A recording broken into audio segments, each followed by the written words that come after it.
everyone. Welcome to another episode of Studs and Scrubs podcast. Joined with me, as always, is Nick Strum, who's rocking some festive Santa Claus Red Wings hat again.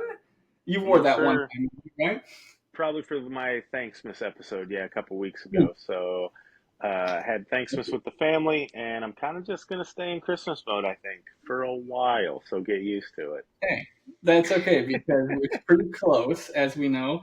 And, some people kind of almost skip Thanksgiving anyways. They kind of go into Christmas. Now, Yeah, we I obviously mean, love it our Thanksgiving party, but Thanksgiving takes place during the Christmas season.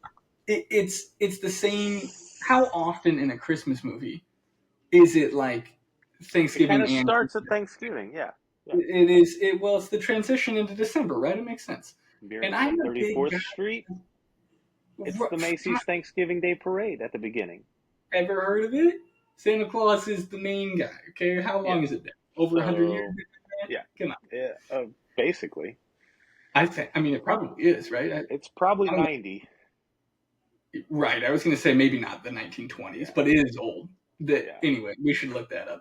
But the whatever. I was going to say something else about that, but that's okay. The Christmas, all about it. Oh, it's a little weird in Florida because it's Oh, hot, yeah, yeah. so it's kind of hard to get in the spirit sometimes because you don't have the natural like. Well, I got that Kind of flannel change fall in weather and the kind of season. apple cider, and now it's like, okay, forget that. Fall's over. I'm ready for Christmas. It's sort of just like one day all the Christmas lights are up, and you're like, oh yeah, Yeah. it's Christmas. But although it was cold for Florida, the low was like Hmm. 40 degrees. So for Florida, it was Oh, cold. okay. Yeah. But anyways, all that to say, I'm all about it. I've always been big on like if the weather's cold, it's Christmas. And it's been cold here the last couple days. Real windy the other day, so I think it kind of brought a cold front in. Right. And yeah, I mean, I want to say like the highs are upper 40s, maybe low 50s Right. right now. So, There was a huge storm, right? Like way up north, yeah. like Ontario, Oh, Quebec, yeah, like yeah. Quebec. Yeah. My bad. Um, but anyways, all that to say that like this could already be after Thanksgiving. I think on some years it's like right. We Hmm. talked about that. Like it's Yeah. late this year, so you're in Christmas, total carte blanche. It counts. It's fine. That being said, last week you wore your Cornelius, Yukon Oh, Cornelius hat. oh, yes, And I yes. said that I love the side characters. So I've got all these silly, goofy shirts I wear all the time. And so I was like, my side character, you probably don't watch Bob's Burgers, or if you do, not enough to Not know enough. Coochie Kopi. So this is Coochie and Kopi. Coochie Kopi Nice. is a side character in the show. He's a toy that the little girl has. And it turns out, of course, there's a lot of seasons. So it's from a book she likes. But all of her characters are Japanese characters. It's all like Hmm. anime type manga stories she likes. So Gotcha. Kuchikopi is a nightlight. And as the show progresses, he is a toy that then has a storyline. And there's specifically one episode where she has a high fever with the flu and like refuses to take medicine. So the whole episode is her fever dream. And so Oh, all her gotcha. little characters are like alive. And Coochie Kopi has become this like cult following, like everyone loves Coochie Kopi. And so I have the hat, and so I'm like, Very that's nice. Very right nice. here. Not even a character. He's a character's Yeah. toy. I am a big fan of side characters. Always love Yeah. it. Yeah. So, anyways, Very cool. hockey stuff. I figured we should start with some of the big things that happened in the league. Why don't we go with OV getting hurt? Yeah, so that kind of hurts my fantasy team and my could put a my prediction of when Ovi breaks the record in jeopardy. But I mean, he was on a tear there before he got hurt. Man, he What, was like on fire. 15 goals in 18 games or something crazy? Still got it in my little notebook. Yeah, April 4th. April 4th, 2025. I'll still stick with it. I'm going to stick with it. Ovi's set to miss, I believe, 4 to 6 weeks. We'll see where that comes into play. Hopefully, there's no setbacks. That puts them back, what, around Christmas, the New Year's, somewhere in there, maybe. You're talking another month. So another 4, 5, 6 weeks, somewhere in there. And so if he's on roughly a 10 goal a month pace, you figure 10 in January, 10 in February, 10 in March. I think he's the 28 away currently. Puts him right at beginning of April, so it could still happen. Yeah. So I imagine he's going to come back. Hopefully he comes back, 100%. But I imagine he's going to come back with a fire because he was on such a tear and a hot streak Yeah. that he's. But yeah, so we'll see what And happens.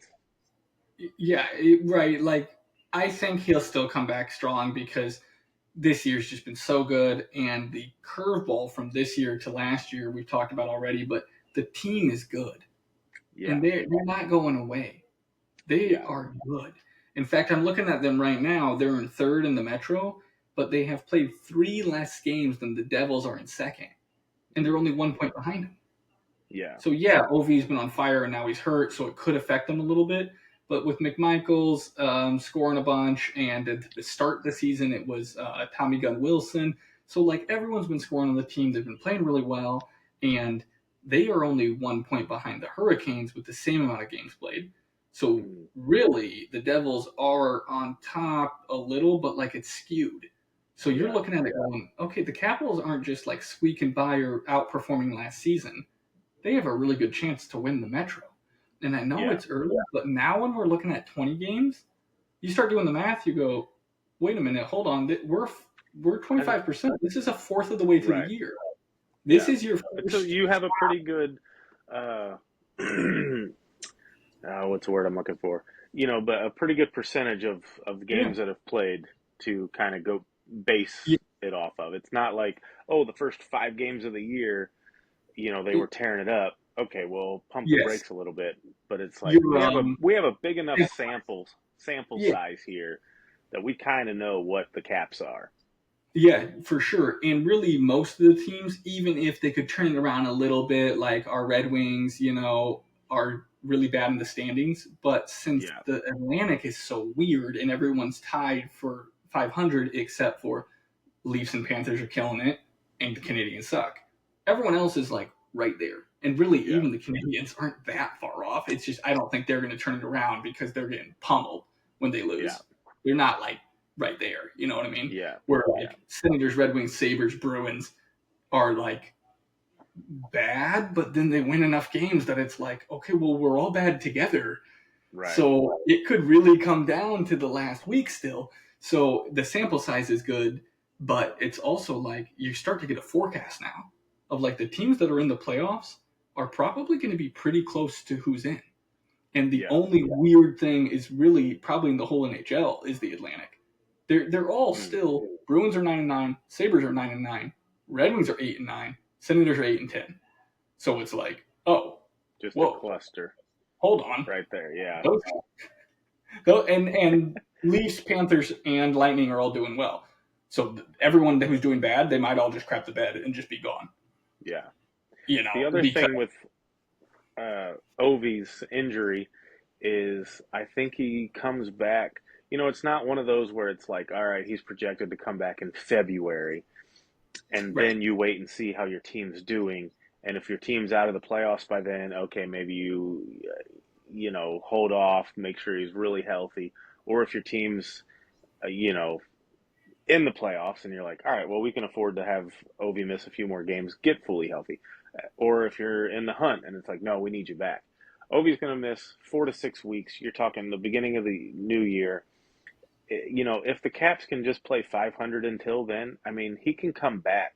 And there's still plenty of season left that the Caps aren't going to give up this season in right, January.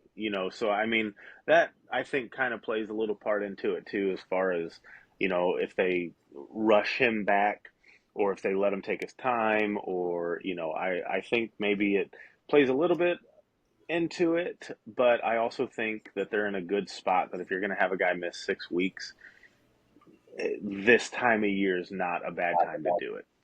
Right, that's a I good hate that point. he's hurt. I hope he comes back fully healthy and that this doesn't linger. But I'm just For saying, as a sure. team, Yeah. you're still in a good spot. In fact, what has he missed? 3 games so far.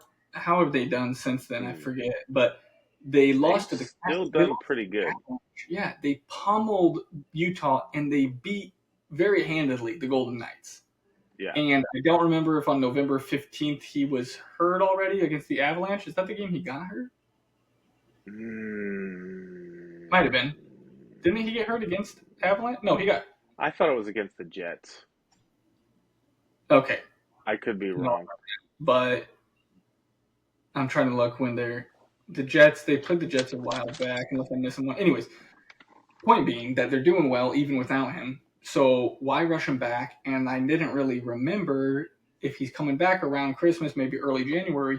We're gonna have the Four Nations tournament break, Right. and So he's then, not playing yeah, because they're not allowed to. But he's gonna have one more week of recovery, even if he's back and he's healthy and he's ready to play.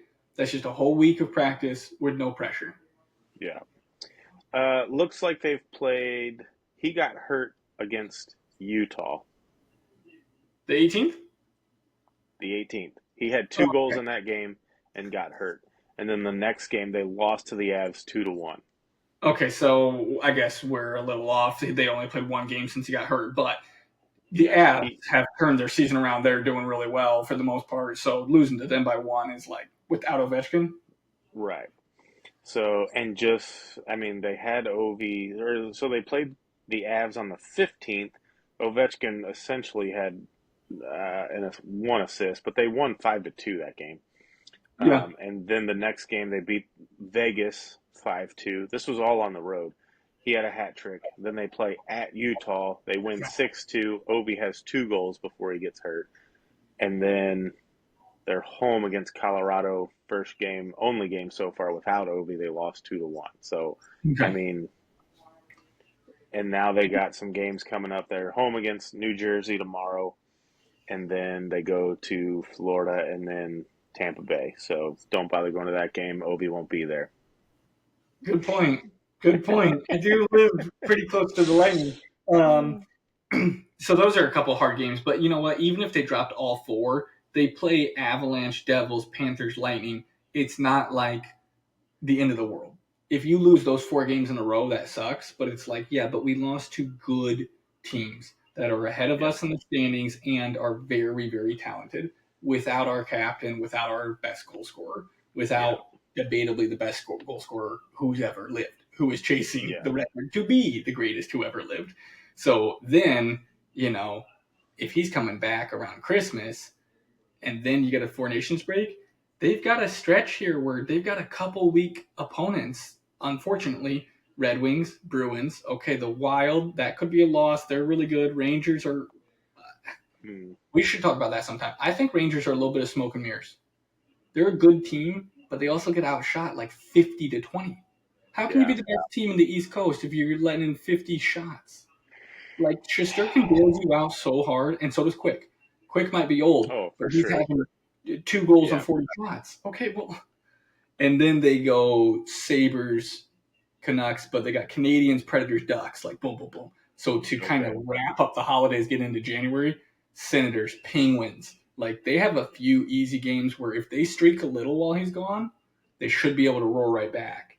Yeah, And then if you're 500 through December and January, you're still looking down a playoff spot, especially with the Atlantic being the crapshoot it you'll is. take that. Yeah, You'll yeah, take that. for sure. Right? And like we said, they're a pretty darn good team without him too. So I don't think it's a fluke. I don't think that Logan Thompson's a fluke. And they're going to be pretty good, I think, the whole year. And we'll see. Unfortunately, it's bad for the Red Wings if they keep it up this good because it looks like the Capitals are going to make playoffs.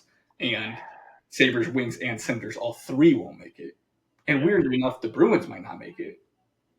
no, that could I happen. mean, it's right on the border, but like if it's Hurricanes, Devils, Capitals, Rangers, then all those teams are competing against the Islanders. Only one can make it. Yeah. So you know what I mean?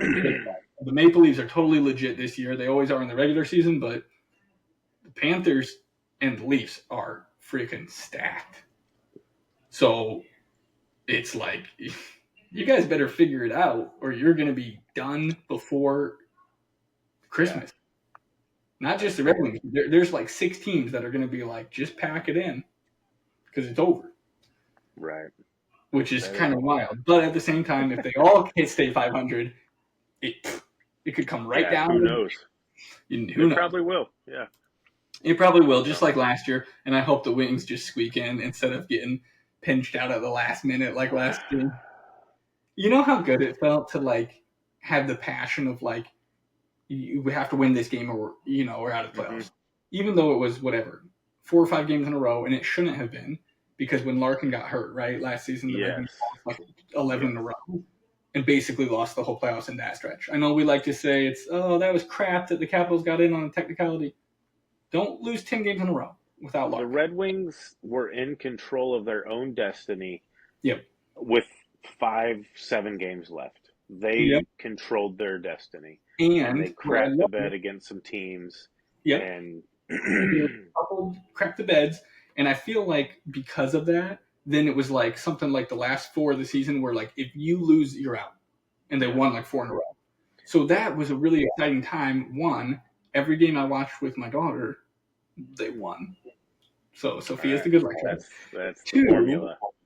The feeling of like, Red Wings come from behind and win, we're the greatest, even though not even making the playoffs, was like, you got that fire of like, okay, I need to feel my favorite team back in the playoffs again. Yeah. It's been a minute. Even when you pick a team, right, it's like, when you're here in Florida and the Lightning always win and the Panthers always win, it's sort of exciting that like good hockey's near you. But it's like so different because I don't care about those teams. I just enjoy hockey. When it's like your Red Wings are in the chase is such a different feeling that it's like, dude, it has been over 10 years since you've had that like passion, right? For sure. I was just talking to a guy at work today, and we were talking about Larkin, and he's made the playoffs 1 time in his career, and they got swept by the Lightning.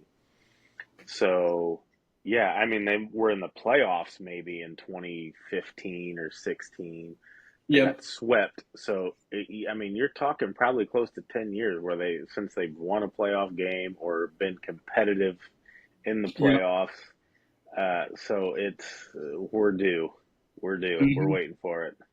And it's like they joke, the worst case scenario is to almost make the playoffs and miss, and the second worst is to like make it and win 1 round or whatever, because you're gonna get a low draft pick and all that.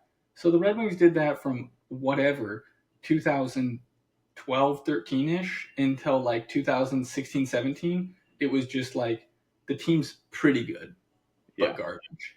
And now, fortunately, it didn't help that they played the Lightning most of the, because of the new playoff format. It was like, all right, well, they're playing the Lightning round 1 every year, and it's true.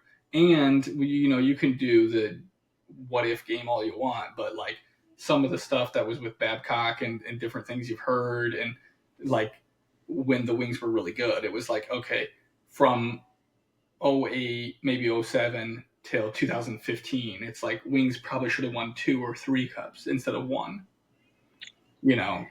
There was obviously the Blackhawks were so good and the Penguins were so good, but it's like there was some teams or some moves or some what ifs that were like, it's sort of like the Bruins, right? They got that 11 cup win, but like they appear to be on the decline where they're a pretty good team, but they're not a realistic contender for the cup anymore. And it's like, so from 2009 until 2024, your team's great and you won once. That kind of sucks. Yeah. Like you probably should have won 3. Had they lost to the Blues the 1 year where they lost to the Hawks. And they lost to the Hawks, and I feel that one was ago, they legitimately could have. Well, right, they broke the all-time record and then crapped the bed against the Panthers or whatever. Who beat them? Yeah. It might have been the Panthers. Yeah, that was just 2 years ago, right? Anyways. Yeah. Which, should we talk about the Bruins situation or skip that for now? We can. I We can circle back. it will go along with my NHL tonight. Okay, so we'll circle back. Everyone knows by now with the Jim Montgomery being fired. Yep. And so we'll kind of circle back on that. That one is interesting to me because I think it kind of makes sense of like something has to change, and you can't break players' contracts. Like we've talked about it before a little bit. It's like similar with the Red Wings. You're not going to like trade away Larkin, right? So like Right. sometimes the coach is just the easiest shake. Right. But when you're a guy who has won the Jack Adams and broken the all-time win record, and then like 2 years later you're fired, is crazy. But anyways, move on from that. We can go down some of our notes we have with Ovechkin was something I was going to say last week and forgot. Maybe even the one before that. Yahoo sucks. Okay. Sorry if we got an ad coming. No, we don't. Or a sponsor or our job. Listen, Yahoo. The reason you suck is because you haven't hired us yet. No. They do these things that they're kind of clickbait, but it's like inside the fantasy app trying to help you out. So it gives suggestions of who to add and drop sometimes, right? Yes. And they send me one. I think I texted it to you and forgot to say it on the podcast. It said, it's time to move on or sell or whatever. Like, sell high. Like, they're not very good right now, or they're too overrated right now. So they were saying, sell Ovechkin. This isn't going to last. He's done. Even though it was right where he scores a hat trick against Vegas we just talked about. Sell Ovi, buy Rust. Rust should be on everybody's scrub list this season. I know that he's a decent player, and he's been a solid. So same thing with Raquel. They've been solid fantasy people sometimes. Every single person on the Penguins except Sidney Crosby should be terrible from your fantasy. Even Malkin he's played pretty well this season. Everyone's a slump. Every single player's in a slump except Crosby. Cut all of them. If you got the goalies, cut them too. Bloomquist, his little flash in the pan is over. They are horrible.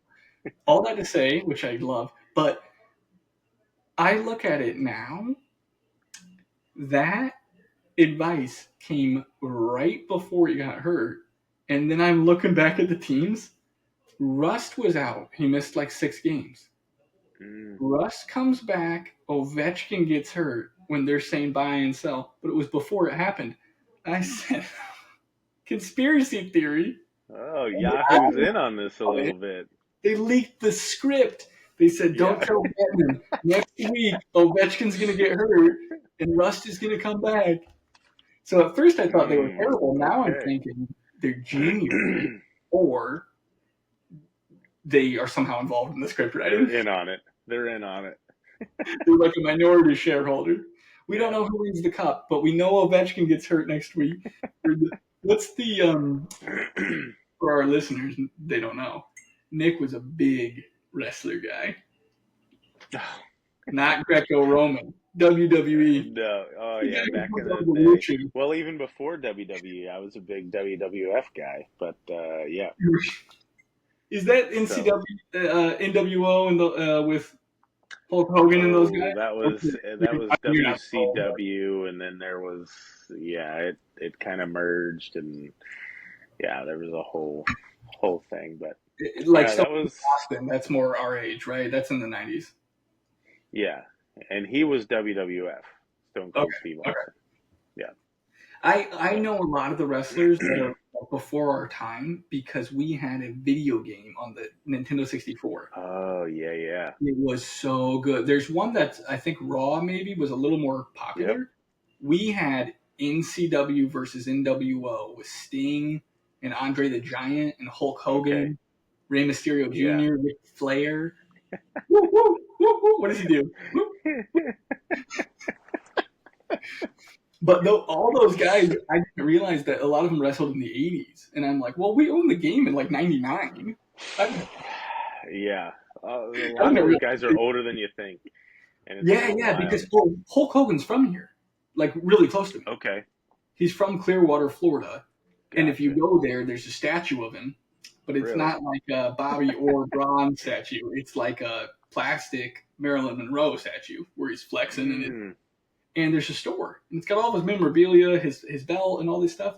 Huh. And I didn't know that he lived there because down the street Okay. is like Hogan, some sort of burger place that's like he owns.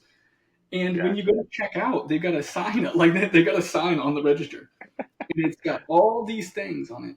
They say, yes, Hulk Hogan owns this store. Yes, he lives in Oh, just Clearwater. like No, we frequently will not asked tell you questions. where yeah, no, we will not tell you where his house is at. Yes, sometimes he comes into the store. No, we do not know when he will come into the store. And it's yes, he owns the burger place down the street. Yes, he That's goes in with awesome. for drinks. No, we don't know when he'll go to the restaurant. Yeah. And so I didn't know. I guess he's from Clearwater. He loves Clearwater. And after Hmm. he got so famous, he bought a big house and he still lives there. Just walks on the beach sometimes. But to your point, he is a lot older than I thought he was. He's in his mid Yeah. 70s, I think. Yeah, I think so. Yeah. So, anyways, Hulk Hogan. Have not bumped into him, but I do like Clearwater Beach when it's not busy because Not it's a spring break. touristy break. I would never. I don't Yeah. know what would possess me to go there on spring break, other than like being in college and going Right. partying with Yeah. the co-eds would probably be fine. But it's like imagine an elevator that's overcrowded and then just Mm, 8 miles of beach that crowded. yeah. It's like No nah, thanks. I'm good. I'm good. No thanks. There's only one bridge. So I mean, it's taken me over an hour to drive there when there's no traffic, and you get to the beach Yeah. and there's like 100 people. I couldn't imagine there being 25,000 people. Like, anyways, moving on from No Ovechkin, thank you. better soon and score a lot of goals. Did you want to talk at all about Jonathan Taves announcing that he's been going healing in India like he's George Harrison from the Beatles? We could touch on that. You sent me that this morning, I think, right? In the No hate. I little just like I was just like, what? and I was like, "What in the world?" Something shady seems. I don't know, dude. He's. It was I mean, I guess if it works and he feels better, more power to him. But it's like, dude, I don't know that you had to do all of that to get bet. Like, yeah. it I just guess seems like a scam. probably like I don't know how much money was involved, but it's like it's called Pancha Karma, and I assume somebody who's famous and rich and is Probably, going yeah. and doing this. It's like I thought it was more like I was joking about George Harrison, right, from the Beatles. It was like Hmm. real popular, right, back in the day in the 60s and 70s. You'd like you go find yourself in India, Yeah. and that was all the yoga and the spiritualism and like obviously it's Hindu, not Buddhist, but it was this type of like inner peace sort of thing that was Hmm. like often involved a lot of Yeah. recreational activities that was like popular in the 60s and 70s, and it was more about like going and just kind of zoning out for a while, right? Right. And so that was a little different.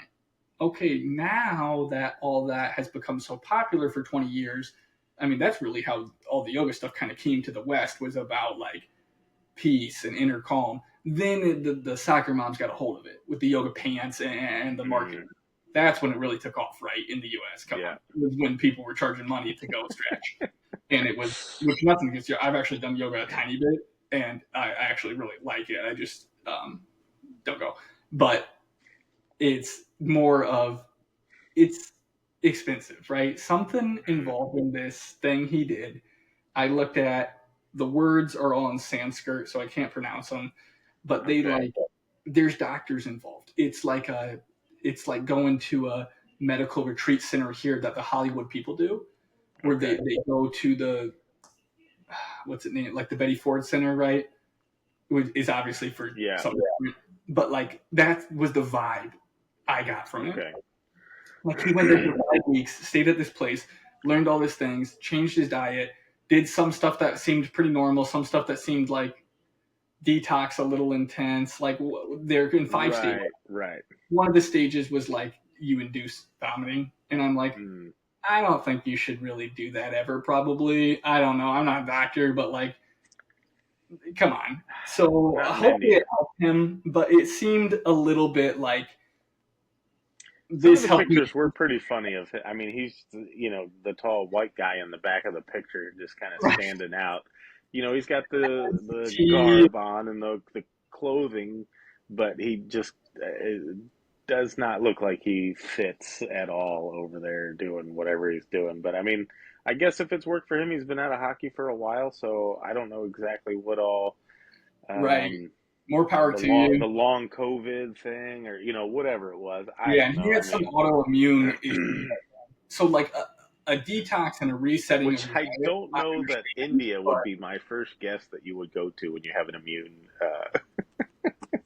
right. I mean, I don't want to judge, but it's pretty well known that like if you're not from there, you have to probably. Many countries you probably have to get vaccinations to travel and immunizations. Yeah, And I've been to I would Brazil. imagine so. We drink bottled water and Coca-Cola for the most part. Yeah, I have friends that you know very well that will drink the tap water, and they yeah, tell me, do not, under any circumstances, ever drink this tap water. And they're doing it, and they're like, I'm from here. You don't do it. And when you come back to the US, the doctors give you little pills that say you probably have a parasite. Take the right. pills, kill all the parasites. You'll never even know you had them. But Yeah, if you let 4 or 5 years go by and you don't take these pills, you're going to find out that you got them.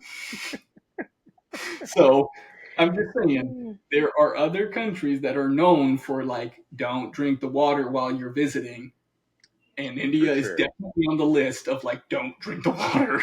Yeah, So, and it's different if you're at the Four Seasons in Mumbai versus like you're at the wellness retreat in the country with Taves. I'm just curious. and I was gonna say, yeah, it doesn't look like he was in a real nice, you know. So he was Well, if definitely it's kind a of detox, immersed I in the mean, how culture a smart little is bit that? more. Now I'm thinking about it. How smart is that? Hey, it's a detox. Yeah, come over here and throw up and have diarrhea for like 6 weeks. It'll clean out your system. They're just laugh. They're just giving them a little tap water. It's Right. Yeah. They didn't give him anything. He just went to India on vacation, and that just and naturally happened. Hey, dysentery. now it's cleaning out my system on both ends. This Yeah, is no Oregon kidding. Trail. Yeah. Jonathan has got dysentery. All right. Well, we'll probably Ugh. not have a podcast after this. When this one goes live, No. Yeah, that's okay. Sorry for all our we'll be listeners out there. Patreon only because even we'll make it free. We'll Yeah, we'll have there we to go. go on one of those. What are those sites that they have that are like copycat? They're like fake Twitter and stuff like that. That are like Oh yeah, people don't they're get like censored and stuff like that. parody accounts or Yeah, yeah. whatever. They're like Yeah. the fake. We're like, oh, they took down my thing. Anyways, Or the burner accounts. exactly, Yeah. exactly. You know what? I heard a good interview that had Roberto Luongo. He kind of has a Okay. famous Twitter handle, right, for being like he's just funny. I Hmm. can't remember now what it is, but his, or I guess it's called X now, right? So his X handle is like, doesn't make any sense. It doesn't have anything to do with Luongo. And he would always do funny joke stuff. And I remember back in the day when Twitter was a little newer, that it was like, Twitter's always been good for like news people, right? Because it's like Yeah. fast. Like I've got the check mark because I'm like a real news person, and so then Right. when I tweet it, it's like this is official, right? Yeah. And so that's, I mean, I never really got into Twitter, but that's part of why it was so popular, right? Is it was like so Hmm. fast, and so all that to say is people didn't know it was him, even like teammates and friends and stuff. And I didn't know this. He said on it was on Chiclet's podcast that he said like it became a way for me to kind of like make fun of myself a little bit and like get some of the pressure of Vancouver kind of off me because I Okay. just tweet silly stuff or funny stuff or even like if people started thinking like oh this might be long or whatever he'd send out a tweet about like pull that bum he sucks or whatever like about himself and like Mm. make these silly jokes and he wouldn't post often enough for like then it became a thing because it'd be like he tweeted something Yeah. And it was a long time. Like, even after people kind of figured it out, it was like he didn't officially say it was him until maybe he retired. And it was just interesting to see how like people can use those burner accounts sometimes for like Oh, for sure. they might have been talking about Elias Pettersson has publicly like announced he deleted all of his social because apparently it gets to him like part of his I can point. see it getting to him. Yeah. Yeah, and they like I feel like Elliot Friedman might have even like said I don't know this is a fact, but I assume that like some of the stuff that happens in the media bothers him. And then a Mm, few weeks later, he said on some local radio thing that like I've deleted all my accounts and like it helps me focus more not reading that. So I'm seeing him sitting at home flipping through the comments saying this guy's an overpaid bum. And as a pro athlete, you got to look the other way. But I couldn't imagine like I yeah. know they're strangers and they're idiots like you and me just But talking you just hockey. got to take it. When you're sitting there Yeah. like going on the ice, you think you're doing your best, and there's just thousands and thousands of people saying you're garbage. Is like you got to just delete that. Yeah. You can't be reading those. Right. Yeah. So I think that's what they might have been talking about. Anyways, Hmm. did you want to do studs and scrubs yet, or I've been rambling for a little while here now? I got distracted with all of that. Jets are Yeah. still just insanely good. I know they lost a couple, but I don't have to go through all the standings. Anyone can Google those. But the Wild for me, it's really the Wild and the Jets both are just. I don't have a lot to say about them, but just they're not slowing down. Like we said, we're a fourth of Mm, the way through the season, and apparently the Predators aren't going to turn it around, and the Wild are the team we all underestimated. I guess so. Yeah. I mean, at this point in the season, you do have a big enough sample size. You kind of know where teams are. I mean, talent wise, I could see Nashville. I'm still not going to count them out, but I mean, they're not helping themselves out at all. So that could be a problem. Yeah, You really only have so long before they say you can't make the playoffs in whatever the saying is. You can't make the playoffs in November, but you can miss out on the playoffs in but November. you can like you can't win the cup, but you can lose Right. Yeah, or whatever. That's exactly. the So, if there's some games that, hey, you should be, get all these points are valuable, so if it gets to a point that where they turn it around and they're a bubble team and they miss the playoffs by 4 points, a couple of wins, they're going to yeah. look back early in the season and think, man, there were some games there that, should have gone our way, or we should have Yeah, won those games and that would have made the difference. So, for sure. Because if you um, lose to the Blackhawks or the Ducks or the Sharks, and it's like April or March, you say, "Oh, we didn't make the playoffs because of that." It's like, no, you missed the playoffs in right. October Yeah. when you Yeah. went 0-8 or whatever. In fact, I'm looking at it right now. Right. They have 15 points. The Wild have double their points with one less game played. Wow. So Yeah. there's now the Wild are on fire, but that's a big gap in the same division. Yeah, that's gonna be hard to, That's gonna be hard to climb out of. yeah, for sure. So, Anyways, I didn't have a bunch of facts to follow up with the Wild. I just kind of looked at the stats. Of course, the Jets are on top, but gotcha. I noticed that the Wild are still kind of hanging with them, and those Yeah, two are starting to separate themselves quite a bit. And the Flames, we kind of said the Flames were amazing. They came out they're hot, better than and I thought. once they went down, I said, "Oh, never mind. They Yeah, they are garbage. It was just a good start." And they said, "Never mind. Back up to the top." yeah. So Nope. I got some studs and scrubs. If you want to go over any, I don't know what you got. I don't have many, um, you but take over because I've been rambling. okay. So, I was talking to Eli a little bit tonight, and I think he's kind of getting into like trying to find some studs and scrubs on his own and just like doing a little deep dive. And Yahoo's got like the research assistant feature on there to like start this person over so and so. Right. And so we were Sometimes it's talking a little helpful. bit.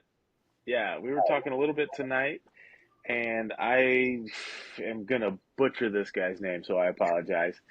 Um, but I'm gonna go Maxime, so Maxim, and then it's Tisblakov, Tsyplakov. Yeah. I don't know. Just Uh, off. Yeah. For the so Islanders. For the Islanders, yes. So let me give you kind of my stud and scrub at the same time because Okay. I don't know that this is like a stud, but just here's the comparison between these two guys. So um, he plays for the Islanders. Right now, I think his rank was like he's in the 300s or something Yeah, crazy. 338 live right now. November He's got 22nd. he's got 2 goals, 8 assists. He's a +2. I don't know exactly how many fantasy points he has, but he's been doing pretty decent here lately. 26 shots on goal. He's playing on line 2, power play 2 for the Islanders. Okay. He's rostered in only 5% of Yahoo leagues. Wow. Yeah. So I don't know that you can call him a stud. That's not really what I'm trying to convey here. Yeah. But when you compare him to Ryan Nugent Hopkins, Okay. a bigger name, Yep. Ryan RNH is rostered in 79% of Yahoo leagues right now. Excuse me. I'm not sure what he's ranked as far as like what his fantasy 301. ranking is. 301. 301. So Ryan Nugent Hopkins, 301st, he's in 80% of the leagues. Right. This Maxine is in 5% of the leagues, and he's Right. only 37 spots behind them. They have essentially the same amount of points. Yeah. Ryan They're RNH has 2 goals, 7 assists. The other guy's got 2 goals, 8 assists. He's a +2. Ryan Nugent Hopkins is a -3. Now and go ahead. the no, just backing you up is they're so close that their total fantasy points. Nugent Hopkins 43 and a half in our league, Okay. and Maxim, whatever his name was, I think I backed out of it. I think had 38 or 39. So we're So talking not three, much. 4 fantasy points for the whole season. It's Yeah, like block shot, a plus minus. I mean, right. And here's the crazy part is I looked him up tonight. I don't know what Nugent Hopkins has been playing most of the year. But if you go on Daily Faceoff tonight and you look at line combinations, mm-hmm. he's on power play 1 for the Oilers. Bouchard, Draisaitl, McDavid, and he's only got 9 points, a quarter of the season. What the How heck? could you? How and How are probably you not also accidentally? right? How are you not accidentally at 20 points? At least get a plus. Yeah, He's got I don't know how many. Maybe reading out loud is stupid, but there's 4 or 5 games in a row where he's a -1 plus minus. yeah. How many power points Yeah. power play points Oh, does well, you he don't have? get plus minus on the power play, I guess. But no, power play points though. To your point, last game 0 0 0 0 0 0 1 0 0 1 0 0 0, and I'll go all the way down. He's got 3 the whole year. That's ridiculous. I think that in 20 games, I might be able to get 3 points. Yeah, if you're playing with McDavid and Draisaitl, for sure. That's what I'm saying. Is like, how many times could you be like, I am terrible. I'm going to get hurt. I suck so bad. I can't keep up. Here's a puck right next to me. And you just pass it over to Draisaitl, who goes through 3 guys, slides it over, and McDavid just dances the goalie bar down. Yeah, Stu got a point. Like, exactly. you could literally act like you said. You ever seen that movie Goon, where Yes. hits his booty and goes in? It's Yeah. like, how many you could just accidentally, like McDavid was going to score the goal, and I got in the way on accident, and it Right. hit me in the chest and it went in. My goal, like Right. A Tomas Holmstrom right, situation here. like I didn't even know I scored that. I'm so and Nuge is a first overall pick in the National Hockey League.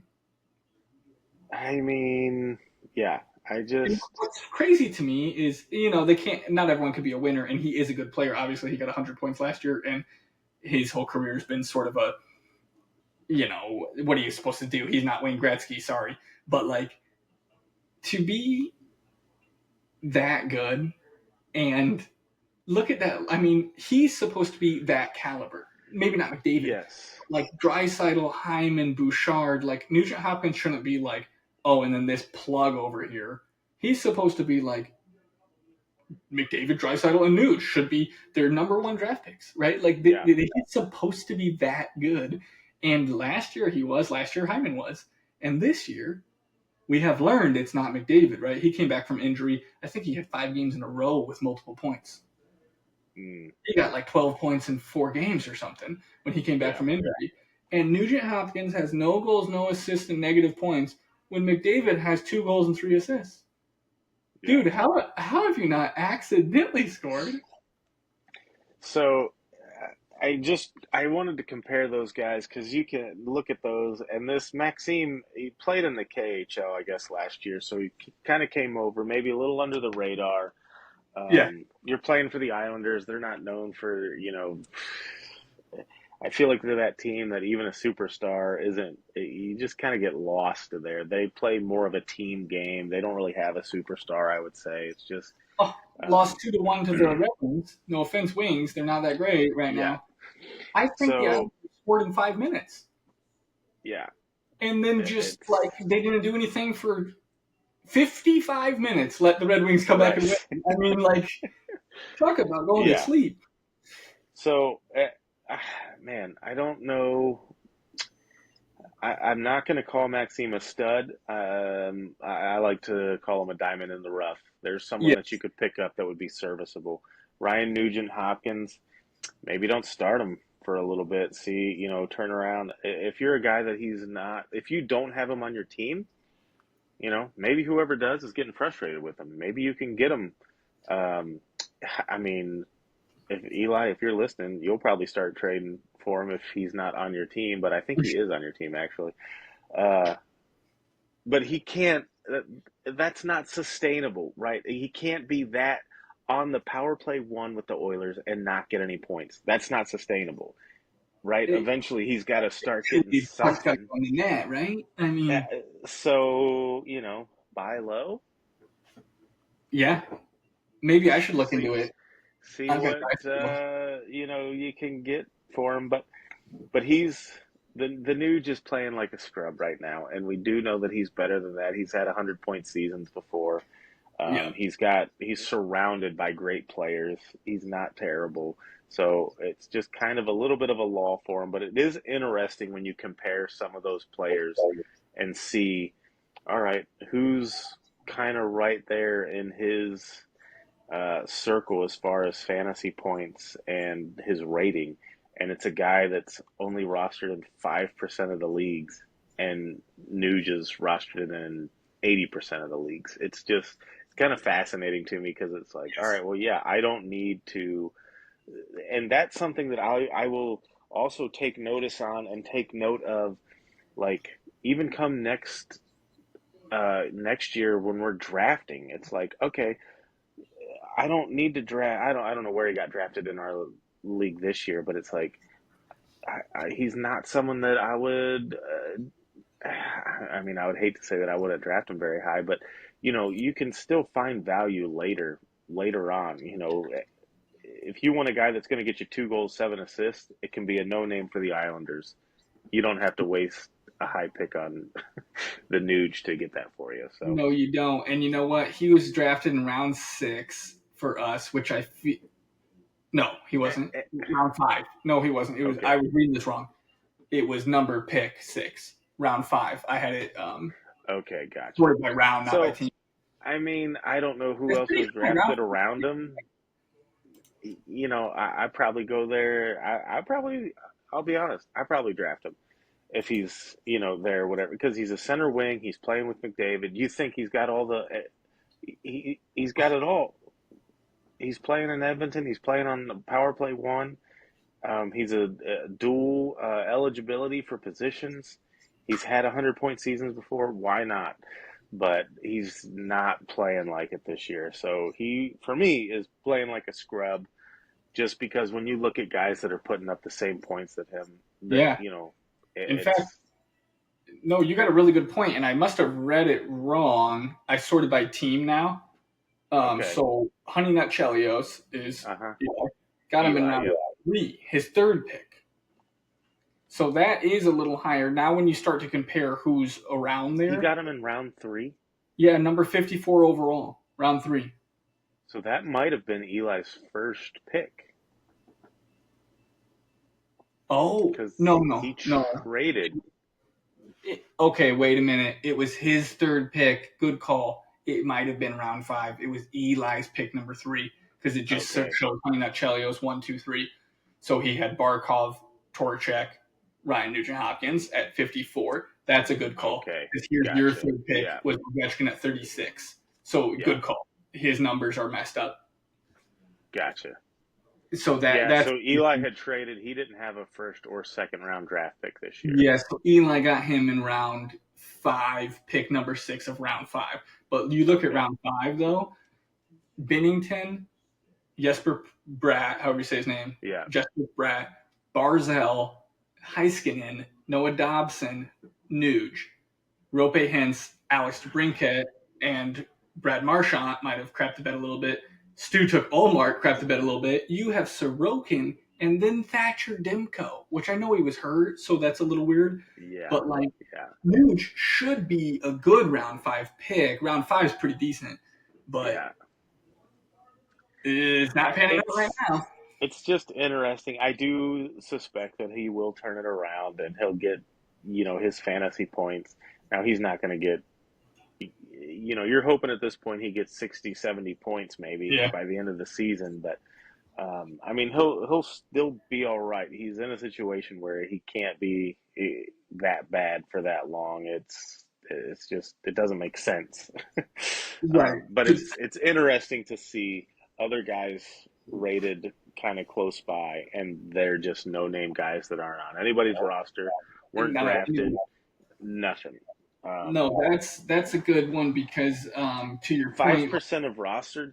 He's only this Maxim Tisplakov. Sorry, I know I'm butchering that. He's only rostered on his friends and family's fantasy leagues. Nobody that doesn't know him personally has him on their Yahoo right? fantasy There's team. no chance.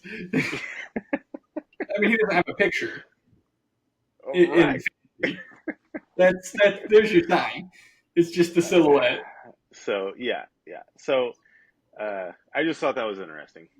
No, that is a good one, and the good thing about him could be that even if he turns it around and it's not a good year and he has 60 or 70, like you're saying, you'd have to think, okay, if he could get 20 on the power play though, out of the next Right. 60, then he's Yeah. still a valuable fantasy guy. If they say, Right. you know what, we're going to put you on power play 2 and power play 1 is going to play a minute 50, then he might go the whole year with 8 power play points and be like, dude, 60 points is not good enough. I need you to get 95 if I drafted you in round 5, Right. Especially for someone like Eli that it's their third pick. Like that, if that's his third round number 5, then like he goes out and gets 110 points. That's a great steal. He goes out and gets 65 points. That's a bad one. So to piggyback on that exact idea, though, is a stud-ish, kind of like your guy was like, not really necessarily a stud, but just they're not rostered in a lot of leagues, is Eric Robinson. Stud. He's ranked 228. He's only rostered in 3% of leagues. Okay. So he's not like super crazy. He's been a little bit streaky. He's been good for fantasy where he'll get a goal and an assist and get you 10 points. And then he'll go 2 games in a row with like -1 or like 0. So he's not really a full stud, but just what you're saying is he's ranked 228. I wrote down. Apparently today he dropped to 235, but he's 100 points ahead of Nuge. Well, 80 points ahead of Nuge, and he's only in 3%. So exactly like you were just saying, the one note I wrote down was that he had more points in November so far than he had all last season. Wow. So he plays for the Hurricanes, and we all know, luckily Stu has him, Martin Nietzsche is like amazing this year. Jesper Pratt's doing really well. Jack Hughes, I think, is on pace for 120. Like, well, Jack Hughes plays for a different team. My bad. Yeah. We all know he plays for the Devils, but the Hurricanes are doing really well this year. They've been really good for the past 5, 6, 8 years. Like, just keep your eye. Maybe Eric Robinson is more of a put on your watch list than a go add in, but only Yeah. 3% rostered. If somebody on your team gets injured or you have a superstar who's not playing well, maybe not a superstar, you have a medium star, Ryan Nugent Hopkins. Evgeny Malkin used to be a superstar. Maybe he's a medium star now.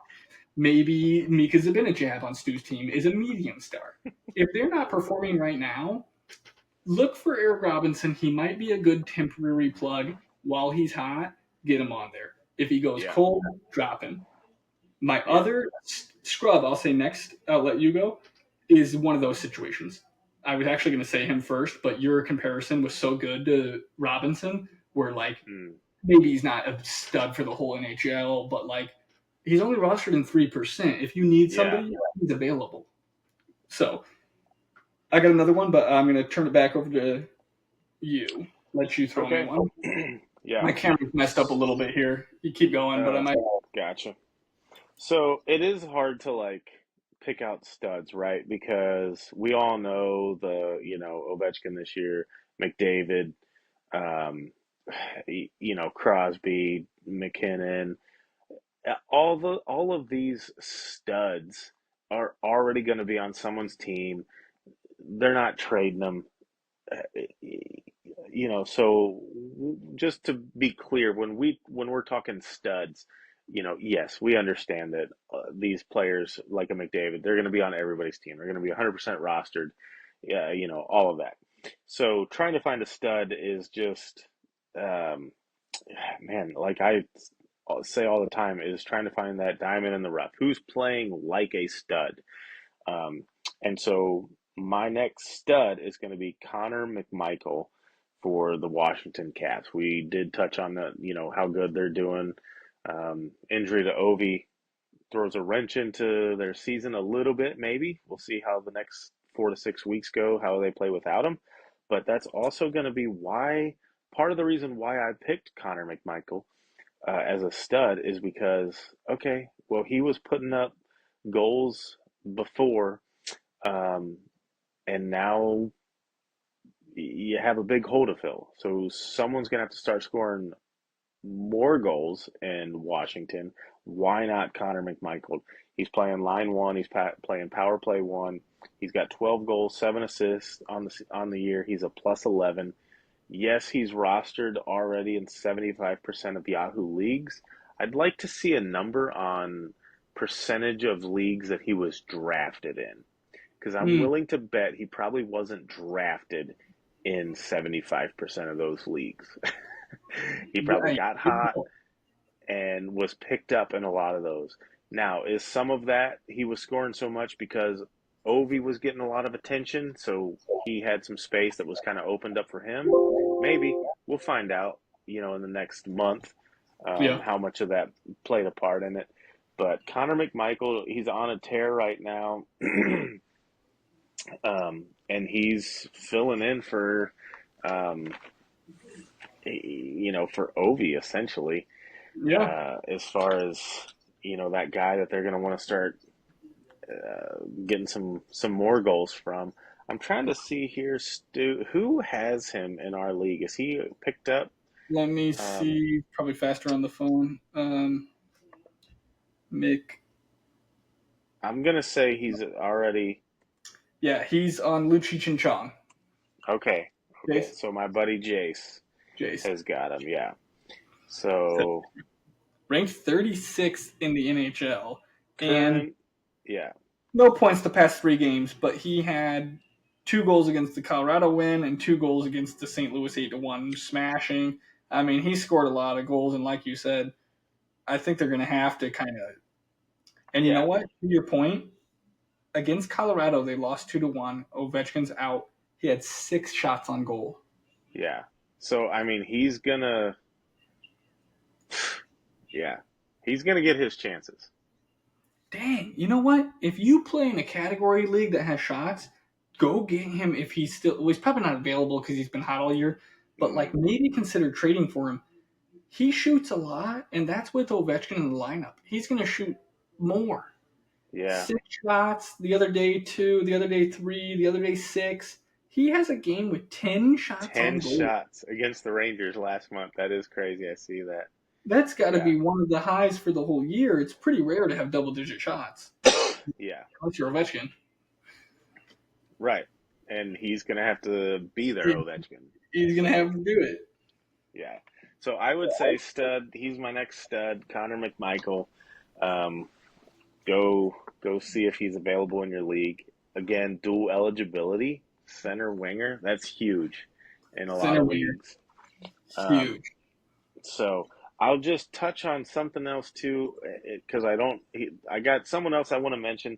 I don't really know how I need to label him a stud or a scrub, but here's just going to be a little insider tip slash trick.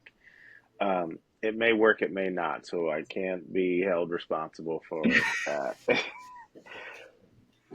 Dylan Strome. Okay. Uh, he's been playing, top line power play one with Ovechkin. I think there for a minute he assisted on every Ovechkin goal through like the first 10 or 12 or whatever it Maybe, was. yeah, maybe 10 in a row or something like that. Crazy. Something crazy. I'm curious to see, and he's still a good player, but I'm curious to see how he does without Ovechkin. I've already looked on Daily Faceoff today. He's uh, knocked down to line two. He's Wow. centering line two. I think part of that is because Pierre-Luc Dubois has been stepping up his game a little bit.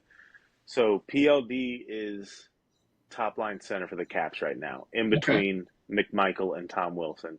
Dylan Strome is playing second line center. Andrew Mangiapane and Alexei Protas. Yeah. And let me see here real quick if he's on. Now, Dylan Strome is on the first power play, so he still might get some points there. Okay. But I'm going to keep an eye on Dylan Strome because I'm pretty sure he was not drafted in our league. He's rostered right now. Dang it! I'm sorry, I'm not prepared. What's he rostered on percentage wise? Strom. Yes. Strom is rostered in 83% of leagues. Dang, he's ranked 19 overall. Okay. So really, 19 But to overall. your point, dude, check this out. To back you up, uh, Capitals were playing really well, right? And Ovechkin was Yeah. going crazy. So starting from the 8-1 victory over the Blues when he had 3 assists, Oh might have yeah. assisted on Ovechkin's whole hat trick, maybe. Um, Yeah. his fantasy points was 10 and a half, 4, 5, 8 and a half, 9 and a half. One game without Ovechkin, 1/2 of a point. No goals, no assists, no plus minus, no penalty minutes, no power play, no shorthanded, one shot on goal, no blocks. Yeah. No Ovechkin, no Strom. So I'm gonna say, um, man, because I don't want to think Surprised me. too That surprised me. short-handed here or too small, but Ovechkin's gonna be out for a month. So I'd like to keep an eye on Dylan Strome. Right now, he's ranked 19th overall. Where's he going to be in 3 weeks? Let's write this down to see if there's big I change, would like to keep, yeah. and I'd then like to, it'd be yeah. amazing if it went up. I mean, that'd be crazy. Yeah. To be honest, staying level is pretty Is good. going to be that's going to be a tall task. So how much will he drop if he drops? So it's 11-22. Well, it's 11-23 Michigan, but Yeah. 11-22. Strom is ranked 19 in the whole Yeah. league. So we'll see. We'll I see gotta where make he's at. see In where he's 2 at. weeks, 3 weeks, a month. Because here's where it's going to get a little tricky. Uh, I know that he wasn't drafted in our league, he was picked up. Mhm. Um, he's a center only in our league. So Yeah. how long before he's going to start to slide? So if you have him on your team, how long do you hold on to him? Do you drop him? Do you try to trade him now? If I have him on my team, maybe I try to trade him now. I probably don't because I know Ovechkin's coming back. But if I don't have him on my team, do I try to go get him in 3 weeks when he's slid 70 spots or whatever it's going to be? I don't know. I'm just throwing a Right. number out there. That'd be. But in It could in though. in 3 weeks when he's on a super cold streak and hasn't done anything, maybe the owner's getting a little frustrated with him, and then you can pluck him for essentially nothing, or just keep an eye on him. And if that guy drops him because he's a center only, and he's already got three centers, and Dylan Strome's the fourth line, his fourth center on this team, and he starts, just sliding, going cold, maybe he drops him because he needs, someone else. So then again, I'm going to keep an eye on him because maybe I go pick him up a week or two, if he's available, a week or two before Ovechkin comes back. Maybe I stash him. Maybe, and that's going to depend on how your team's doing. If you're in the fight, in the hunt, and you need some wins, and you can't afford to stash a guy, you're not going to. But if you can stash him a week before Ovechkin comes back, because let's say he comes back and Ovechkin comes back, Strome's back on line one with Ovi, power play with Ovi, and then he starts killing it again. Well, now you're too late. Someone else is going to pick Strome up. Someone, he's not going to be tradable, or you're not going to be able to get him for anything. But I'm just curious to see how he's going to do and what the play is, say 3 weeks from now with Strome, if he's on your team, or if you want to go get him, shoot some offers, see what what it might take to pluck that guy from a roster, because when Ovechkin comes back, there's enough of the season left that Strome could be useful to you. January, February, March, he could take off again. Yeah. When Ovechkin comes back and they're playing the back together, and he's assisting on all of the Ovechkin goals, he's the Backstrom. He's the Right. you know We're we're gonna call this Strome stock. Strome Which, stock. I by the like it. way, is what's his name? Is the other Strome in Anaheim? Is that his brother? I believe so. Weirdly I enough, believe they're they're a little related bit of a somehow. hot streak, Yes, so maybe and I swap think with they are Strome. brothers. Yeah. Strome stock, So the I injury. don't. Yeah. Yeah. Yeah. So I don't want to call Strome a stud or a scrub right now. Well, obviously he was playing like a stud when he had Ovechkin on his wing, um, and So we'll maybe he see. keeps it up. But we'll see. We'll see where it's at. I always like to kind of keep an eye on those things too. With like, all right, Ovechkin's injured, but that also is going to affect other Mhm. guys. I got John Carlson on my team. Is that Uh, you know how? what? That's a good point because it's also going to say somebody is gonna all of a sudden get a lot more power play ice time. Yes.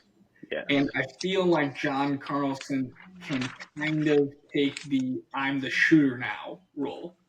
And Yeah. over his career, it's always been a deadly option to have him as a shooter because you But get he's so always, with yeah, Ovechkin, running point, you never sliding know. it over to And Ovi.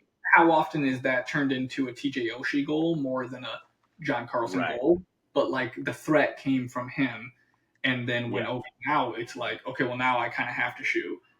You Right. know, not that other people on the team couldn't shoot. Who did they have for a little while? He was a Russian who was small and really good. Say, Semin. Oh, yes. I don't know what happened to him. He went back to Russia. I feel I like think he went back to Russia. Yeah. might have had a problem with the Yeah. snow in Virginia. Could Can't have. remember. Yeah. Can't remember what You that know was. who else would be a good someone to just put on your watch list? I'm not saying pick them up, but put on your watch list. And you might have to pick them up a little earlier than you would want just to try and see if you can sneak a grab. is going to be Vrana. Mm-hmm. He's back in Washington. Ovi's out. We know he can. He's Yep. we He's know got. he can score. He's got the talent. He's got the potential. So maybe maybe. I mean, right now he's still bottom two lines, and Yeah. I'm not even sure if he's on the power play. But they might look to him. Say in 2 weeks, if you're the Caps and your power play struggling, Yeah. you know, throw Rana out there, see what happens. So I would say just kind of keep him on your watch list and keep Strom on your watch list for sure. I'm very interested to see what happens with him in the next month when Ovechkin's out. That's a good point. That is, and you know what? Verona most likely played power play when they won their cup, and I bet you even if it's just Wilson and Carlson, he probably has been on the same power play unit with Yeah, those two players before. yeah. So And if I know that there's a lot of other players, a lot of yeah, turnover, and Vrana's dealt with some issues since the Cup win in yeah, Washington. Maybe he's not the same player mentally, or where he's at. He's got a few more miles on now than mm, before, but he's still very talented, and we saw it when he came to the Wings. I mean, yeah, just and a, you just don't a know. I also feel like he's more sniper. of a shooter than a passer, right? Yeah, so Yeah, it's like yeah. that could be, So and you never know if he comes back and he's sort of a fill in for the power play and not the player he was, but he's doing good there. Then who's yeah, to say when Ovechkin comes back that they don't say, well, you can stay on the power play even if you're on line 3 or 4, right. maybe like we talked Yeah, about the other day, how people move up, and it's like we use the Capitals as an example, funny enough, but it's like you don't know where someone's stock might go through the roof through this ripple effect that when one of these superstars goes down, right. what's going to happen? And like we Yeah, saw it really when Matthews went out, that I had Marner, I was complaining. I can't really complain. He's not scoring that much, but he's got a million assists. He's playing great. And it's like William Nylander just took over the Maple Leafs. I mean, he was yeah. just scoring 2, 3 points every single game for a while there. I assume he's still tearing it up. I haven't looked at his stats, but it's interesting to see when somebody so important to the success of a team goes down. How does that affect the other lineup? And then what does that Right. mean for fantasy? And Yeah. it's just something to keep your eye on because you hear like, oh, Ovechkin got hurt. That sucks. His goal record. And then it's like, okay, well, we're kind of talking about fantasy on this podcast. And it's more than just Ovechkin. You hear, oh, Ovechkin got hurt. Oh, crap, I have Ovechkin. But there is that ripple effect, like you said. Okay, how's that going to affect John Carlson? How's that going to affect Dylan Strome? How's that going to affect whoever takes his spot? Connor McMichael. Maybe it's a Yep. Verana. Maybe it's a Mangiapane getting more power play time because Mm-hmm. Ovechkin played the whole power play. If you looked on daily faceoff, he's on power play 1 and power play 2. He's playing the whole thing. He's the designated hitter in Right, hockey. right. So It's now actually you have to have. Now you're not going to replace him with the same guy who playing won't play two. 2 minutes, He right? won't play both. He won't play both power plays. So now there's potentially for two other guys to have power play time in Washington. Yep. And So what's it that going to probably look will like? be Vrana and maybe Manjipani or Protas, or I'm not on face off Yeah. right now, but there's probably will be two people that are going So to right jump. now, I just pulled it up. Power play 1 for Washington is Connor McMichael, Dylan Strome, Tom Wilson, Chitrin, and John Carlson. Power Chitrin. play 2, Pierre-Luc Dubois, Andrew Mangiapane, Rasmus Sundin. Oh, look at this. I swear I didn't know this before. Jakob Vrana and Hendrix Lapierre. So Okay. Vrana's getting power play 2 time, but is third line winger on the Caps. Right. So that is a good jump. Where and since Ovechkin's not there, Vrana plays right wing though, right? Yes. I feel But like he's on listed on Daily Faceoff, he's playing the point. oh, okay, even better probably. I bet you that power play unit 2 also gets more ice time because even though Ovechkin might play all 2 minutes, he wants the McMichael just like Backstrom, and he Yeah. wants the guys feeding him the puck, the number one unit for 2 minutes. So while Yeah. he plays all two, those guys might play like close to all two. Where now it could be a little more like a minute split or a 90-30 split, right? Where you got 90 Yeah. seconds with unit one. So you're coming out as power play unit two. You're also playing against penalty kill unit two.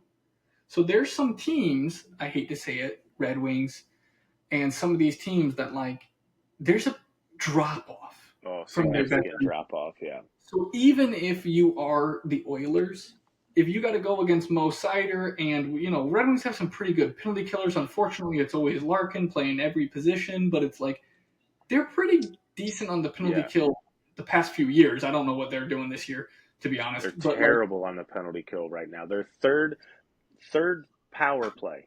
Third, I think I just read that yesterday or today, that the Red Wings have the third highest power play percentage in the league, but they have like the 27th or 30th worst penalty kill. so I a think terrible. they're like at 30% on the power play and Wow. 66% on the penalty kill, which is awful. Right. Awful. Awful. You should be like, what is it? 80%. 130? Yeah, 80, right. I The other way. mean, if you're scoring, it used to be. I mean, numbers are a little inflated now, but it used to be if you were 10 to 15% on the penalty or on the power play, that was good. Yeah. 20% you were great, but penalty kill, Yeah. you should at least be 80 to 85%. I Yeah. mean, that's Right, because you got to think in a game, if you take 4 minors and you let one in, you're doing all right, but that's still like, okay, you let in a power play goal, you lost the game maybe. yeah, Okay, so if you take 6 penalties, okay, well, now if you let in one, you're doing pretty good. yeah. And you know what? There's something I heard, I don't know where I heard this or read it, that it was like the percentages added together um, Oh, should be okay. like Should be 100. a certain, yeah. Okay. Yeah, so like if you're 80 and 20, then you're doing good. Yeah. If you're 85 and 25, you're killing it. Where then if you're 10 and you're 70, you're garbage. Yeah. You know? Yeah. And so that's the type of thing. So not really a true percentage, but just take those two numbers, add them together, and Right. where if I'm one, sure there is. Yeah. like the Red Wings are doing really well on the power play, but you're crapping it on the penalty kill. So that wasn't a good example, but you know what I mean. Sometimes the penalty kill one is really good. Yeah. And I got a tiny bit distracted when we were talking earlier. I Let me decided to. just say Oh, Let go. me just say one more thing about Verana for the Caps. The Caps also just recently traded for Lars Eller. I don't. That was kind of Yeah. a under the Yeah. radar move, but they brought him back. I don't know if they were on the same line or if they played together when the Caps won the cup.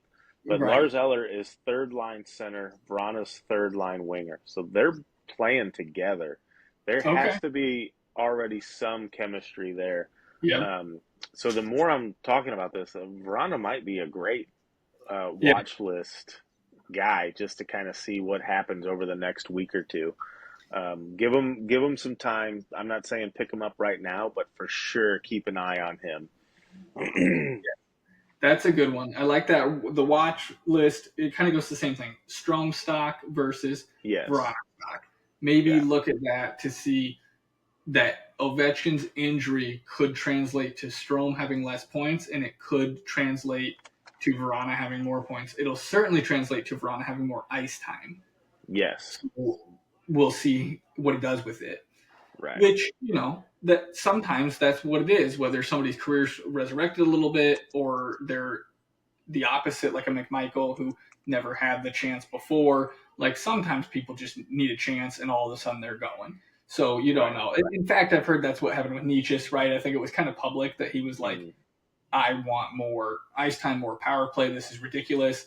And he sat down with, what's his name, Rob the Bob there, Brindamore, and was like, okay, well, I'm not giving you ice time because of this, this, this. And they sort of just butted heads a little bit, but had a good chat. And he said, okay, fine, I'll give you the ice time, but you got to prove it or I'm taking it away, right? I don't play favorites. And he's just absolutely on fire this year. So sometimes that's all they need is a little trust, a little ice time. And it's a little obvious, maybe it's a little more obvious with a goalie, but sometimes somebody gets hurt. This is your shot. Now I know Ron has been around the league a bit, but like how often is it like somebody comes in who's either underrated or they're not known or even they're older maybe? Like people forget when the Golden Knights won the cup. I don't think that Jonathan Quick got a ring, and he absolutely, in my mind, deserved it Mm. because there was a stretch in the regular season right before playoffs where Quick played for them for like 2 seconds, and Aiden Hill was out, and maybe Logan Thompson was there? Question mark. And all of a sudden, it was like, good thing we traded for Quick, and he just like carried them. And then he's the third string goalie in the playoffs. I don't think got one single minute, and it's Yeah. like, okay, well, that's somebody who was not planning to play probably, and then all of a sudden people are hurt. He gets a chance. It's a little more obvious with goalies because it's like Sheloff's, Arthur Sheloff's, right? And Canucks Mm. is probably a better example where it was like, dude, you're the third string goalie. It's playoffs. We're not playing Yeah. you. Now Demko's out. Now what's his name? DeSmith is out. Okay, you got to go in against Connor McDavid. Good luck. Right. And he almost pulled it off, right? So, anyways, the ripple effect of injuries and all that. While you were talking, Yeah. I had to bring it up because I was joking.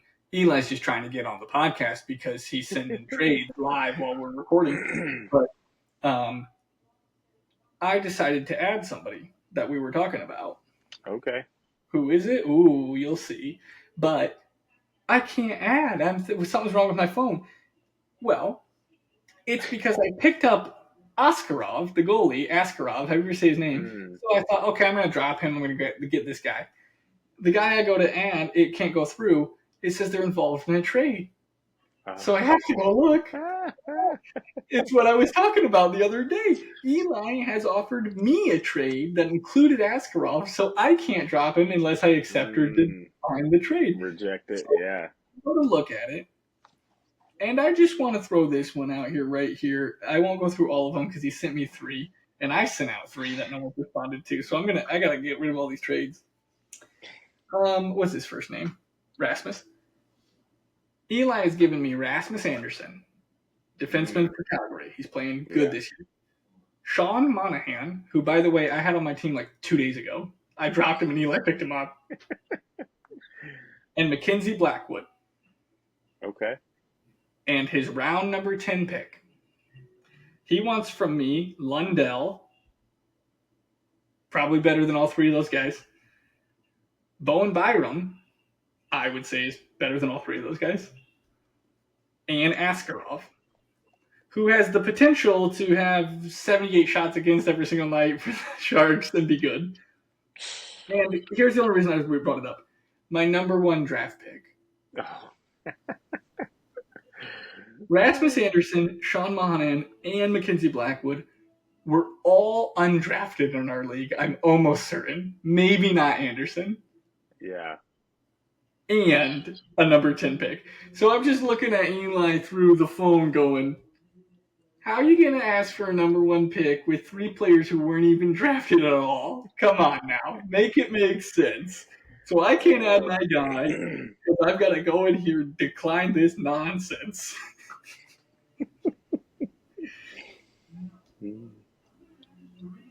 That's funny. He has another one, just straight up, just Bowen Byram for Anderson, but he wants a first. Rasmus Anderson is not a round 1 defenseman. No. In fact, I took a Fox in round 1, and I regret it. And it's Fox. Like, the only defenseman in round 1 in fantasy Makar. are Makar. No, Yeah. Makar, Quinn Hughes, and Roman Yossi maybe. But I'm just really going to double down. Makar is the only defenseman you take in round 1. Yeah, Roman Yossi was taken round 1 this year, and he's not really been doing much. He did have like a 90-point season a couple years ago, but I mean, I don't blame the guy for taking Yossi in round 1. If he's there, I might. Yeah. Quinn Hughes he'll put up points, but he's not going to get you a lot of goals. Not going to get a lot of hits. So, but yeah, a lot of points. But for sure, and Fox, I don't know. I've probably taken Fox. I know he's been my keeper before, and I've probably drafted him in round one before. But McCarr, he's the safe bet, round one defenseman if you're going to go for any. And you know what? Not to talk about it too much because I hate the Avalanche, but Makar is so good that when Yeah. the Avalanche are struggling at the beginning of the year and their goalie save percentages are combined for not exaggerating in the 70s, like they're so bad. Then they have 6 out of 18 skaters hurt. Like it's just unfathomable. Yeah. He goes out there and he and McKinnon are 1 and 2 in the league with points for a while, and I think he had 25 points in 10 games as a defenseman. Quinn Hughes, the Canucks were struggling. You're not seeing that. The Predators are struggling. Yossi ain't doing that. Fox, Yeah. I don't care. Even Hedman, I don't care who it is in the league, maybe even in the league in the past 10 years, you could probably do it. The top defenseman gets points with the team on the power play while they're doing well. Bouchard is a good example. I picked him up high because I had Draisaitl. So I said I gotta have Bouchard. It's just print and power play points. Not so much. Yeah. Makar is the only player in the league on the blue line who, if his team's struggling, doesn't even matter. He will go get 2 points a game from the blue line, even when their team is trash. And that is absolutely amazing. So I don't even mean to talk about him, but he is worth talking about. Everyone knows how good he is, but does not disappoint. Even when the team is struggling, he does not disappoint. We should probably move on to something. I did have a scrub that was more of a right now. He's a right now scrub that I would not start him right now. I didn't even realize that he was doing so badly because he's on my team, and I would have them all playing at the same time a lot. So I was sitting him just because Malkin's doing really well, so I was playing Malkin, and then Zibanejad is struggling, but I always kind of want to play Zibanejad. I also have Fox on my team, so I think aren't they going to give me some power play points? But and my wingers are pretty stacked. So I have been sitting Anton Lundell for the Panthers. Lundell was doing really well. He was a total total stud. So I picked him up, and then he's a stud. He's just a stud. And so he's playing like a stub. I'll tell you that, stub. Because it's like somebody come by and cut off his points. So he really is. Because right now he's a scrub, where maybe this is a situation the opposite of Verana, or maybe the opposite of who were you talking about? Not McMichael, Strome, where you might be in a good situation to trade high over value because I maybe missed it. Maybe I should have done it last week. His ranking in Yahoo is high. I don't have it in front of me, but it's because he was playing really well earlier and he's gone on a cold streak. So is he going to come back? Maybe. But the Panthers are totally stacked and they're playing well enough. They've won, they're doing fine. They got smashed by a couple teams, but okay, so what? They're still in really good standings. Lundell had 12 points in 9 games a few weeks ago. And he only had 1 game without a point. He had a goal or an assist in 8 of the 9 games. And he had 12 points in those 9 games. Soared through the standings. He was crushing it. The last 6 games, 0 goals, 0 assists. Oof. And he's gotten negative fantasy a few times. So all of a sudden, 6 games is over a week of fantasy.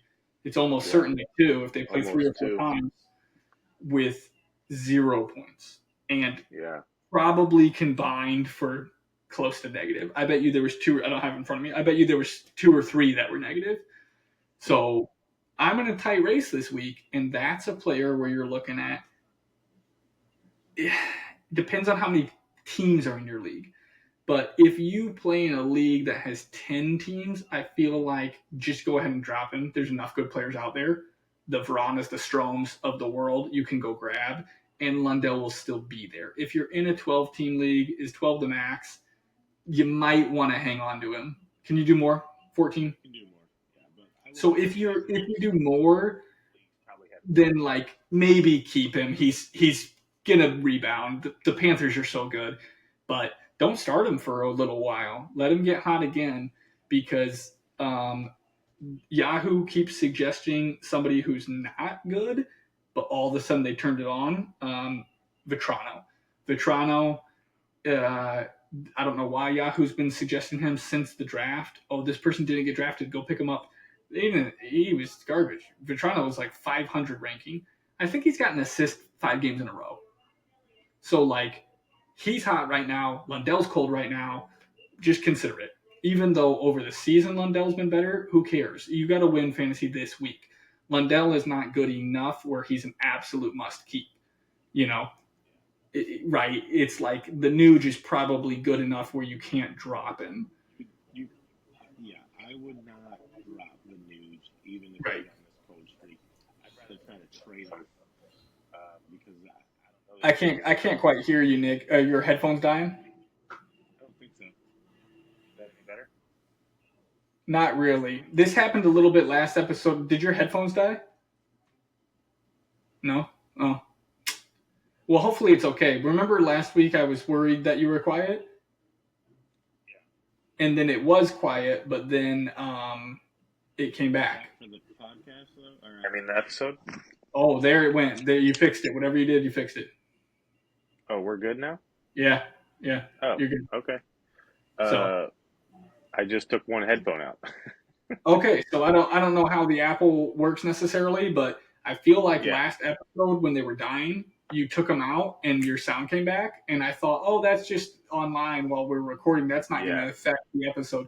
But you are quiet in that section last week, so okay. Not to go through our technical difficulties live through it. All right. I'm gonna charge one headphone in here, and then if it gets bad, I'll just kind of swap them out. So perfect. So as long as I can hear you while we record, that is gonna be good. Should be. So sweet. We are good there. Did you want to switch to history because we've been yammering on for a while now? Yeah. So I got a little bit of NHL tonight. If you want to talk about Boston's coach Montgomery getting axed, that'll lead kind of into that. It happened. They have Joe Sacco taken over, who I think was their assistant coach before, and the curveball to it was I figured it was just the typical like the team's good but they're bad, right? And then like Swayman's amazing but he sucks. So like we're gonna do something. And Montgomery is not only a good coach, but he has these great records.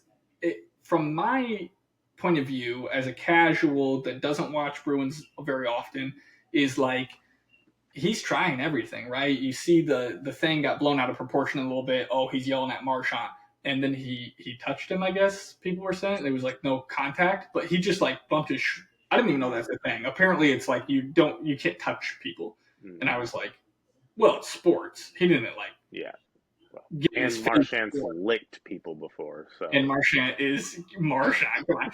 And so I guess that's part of the reason it got blown up. Maybe Canada's just kind of soft. But it was like he gave him the little bump, like, come on, get going. And it's like that is a no never. Whatever. Not even talking about that as much as like then he benches Pasternak, right? And like you could debate like Korpisalo's the better goalie right now, which is crazy, but like something's off with him. And I felt not that he's grasping at straws, but like he is doing everything he can to get the team going. Okay, well he can only do so much. He doesn't have skates on. You have to go win. And then the team's 500 and they're in a playoff spot and they fire him. Yeah. Well, I listened to 32 Thoughts and Elliot Friedman said, I don't have confirmation, but I get the idea that it's deeper than just shake up the team. That there's some sort of philosophical approach to what should we do with the team that Cam Neely and Jim Montgomery aren't seeing eye to eye. And that was like just his opinion was like, I feel like where should we go in the future? how should we do players, how should we do assistant coaches, etc. They probably behind the scenes are butting heads, and they said, you know what, there's 1 year left on your contract, forget about it. Mm. And I don't know the trickle down effect we were talking about Ovechkin getting hurt when coaches get fired. Is that all of a sudden where the Red Wings go, okay, well, we were going to keep Lalonde the whole year, but forget that. We're going to go get Jim Montgomery. Bye. Yeah. Or other teams around the league. I don't know. What are the Bruins going to do? Are they going to keep Sacco all year, or were they secretly in the background going, we're going to go get Joel Quenneville? I don't know. But Yeah. it'll be interesting to see if this has a domino effect or if it's just an isolated Bruins problem, because they've had some PR nightmare with the Swayman thing and everything, and they're not doing great in the press. Because did Montgomery win Jack Adams? He didn't win it last year. That was Rick Tocchet, maybe 2 years ago. Yeah, I think 2 years. Yep. And so you win best coach. 2 years later, you're out of a job. The Right. Bruins also did that with Bruce Cassidy a few years back. He won the Jack Adams, and then boom, a couple years after, they're like, "You're done. You're not doing it for us." And And then then he he won went. the Cup. He went to Vegas, won a cup. So, and I don't know what's going to happen. Like you said, domino effect. Who knows? Lalonde being on the hot seat with the Wings. I just don't see I don't see him doing an in-season move with him. Although I wouldn't be against it, because I mean the Red Wings seem like in hockey they're one of those stable franchises, a stable organization where they don't make rash decisions. They don't, they send their guys down. They like to build, their farms, give them time to come up. They're not putting guys in, right away. They're not making coaching decisions. They give guys plenty of time to develop, I guess. So Right. it's a little more stable, and Lalonde's been there for, about 3 years now or so. And I mean, yes, the Wings were on the cusp last year, but of the playoffs. But like you were saying earlier, you can't get rid of all your players. The easiest thing to do is to get rid of the coach. So maybe you do have to get rid of the coach this year and just see what you get the rest of this season. If you know you're not going to bring them back next season, why keep them for the rest of this season? Right. Let someone else have a go at it. See what happens. So it will be interesting to see this early in the season. I mean, I say early, but we're a quarter of the way through the season. Right. So you kind of know what you got. And you need to be making some moves if it's not going the direction you want. Yeah. But tonight, Knobloch, right? I mean, yeah. Knobloch came in around this time, and that's different because McDavid, Draisaitl, etc. The Oilers are stacked. But But sometimes you just need that fresh voice, that fresh perspective, something yep, different, something to just change it up. yep, Um, because it could go south. I'm not in the Wings locker room, but it could go south in a hurry. Patty Kane didn't come back to Detroit to miss the playoffs again. right, He thought they were going to be better. yep, The Wings have talent on paper on their team. What are we doing with it?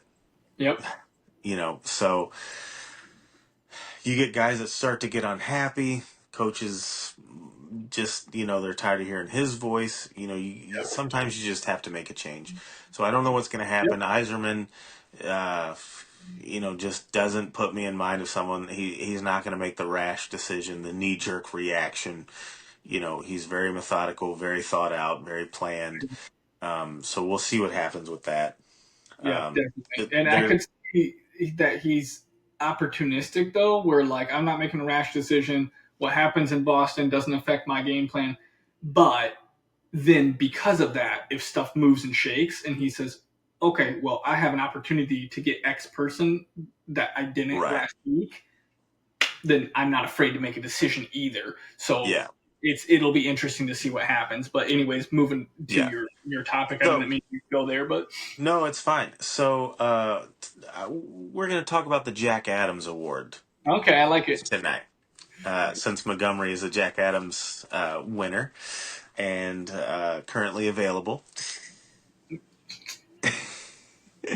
But the Jack Adams Award, I think most people know, is for the Coach of the Year in the NHL. It's presented, or it was presented to the NHL Broadcasters Association in 1974, obviously to commemorate Jack Adams.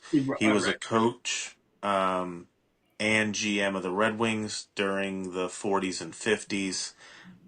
We'll talk a little bit about him here in a second, but the Jack Adams Award is an annual award presented by the Broadcasters Association to the NHL coach, and I thought this was interesting, judged to have contributed the most to his team's success.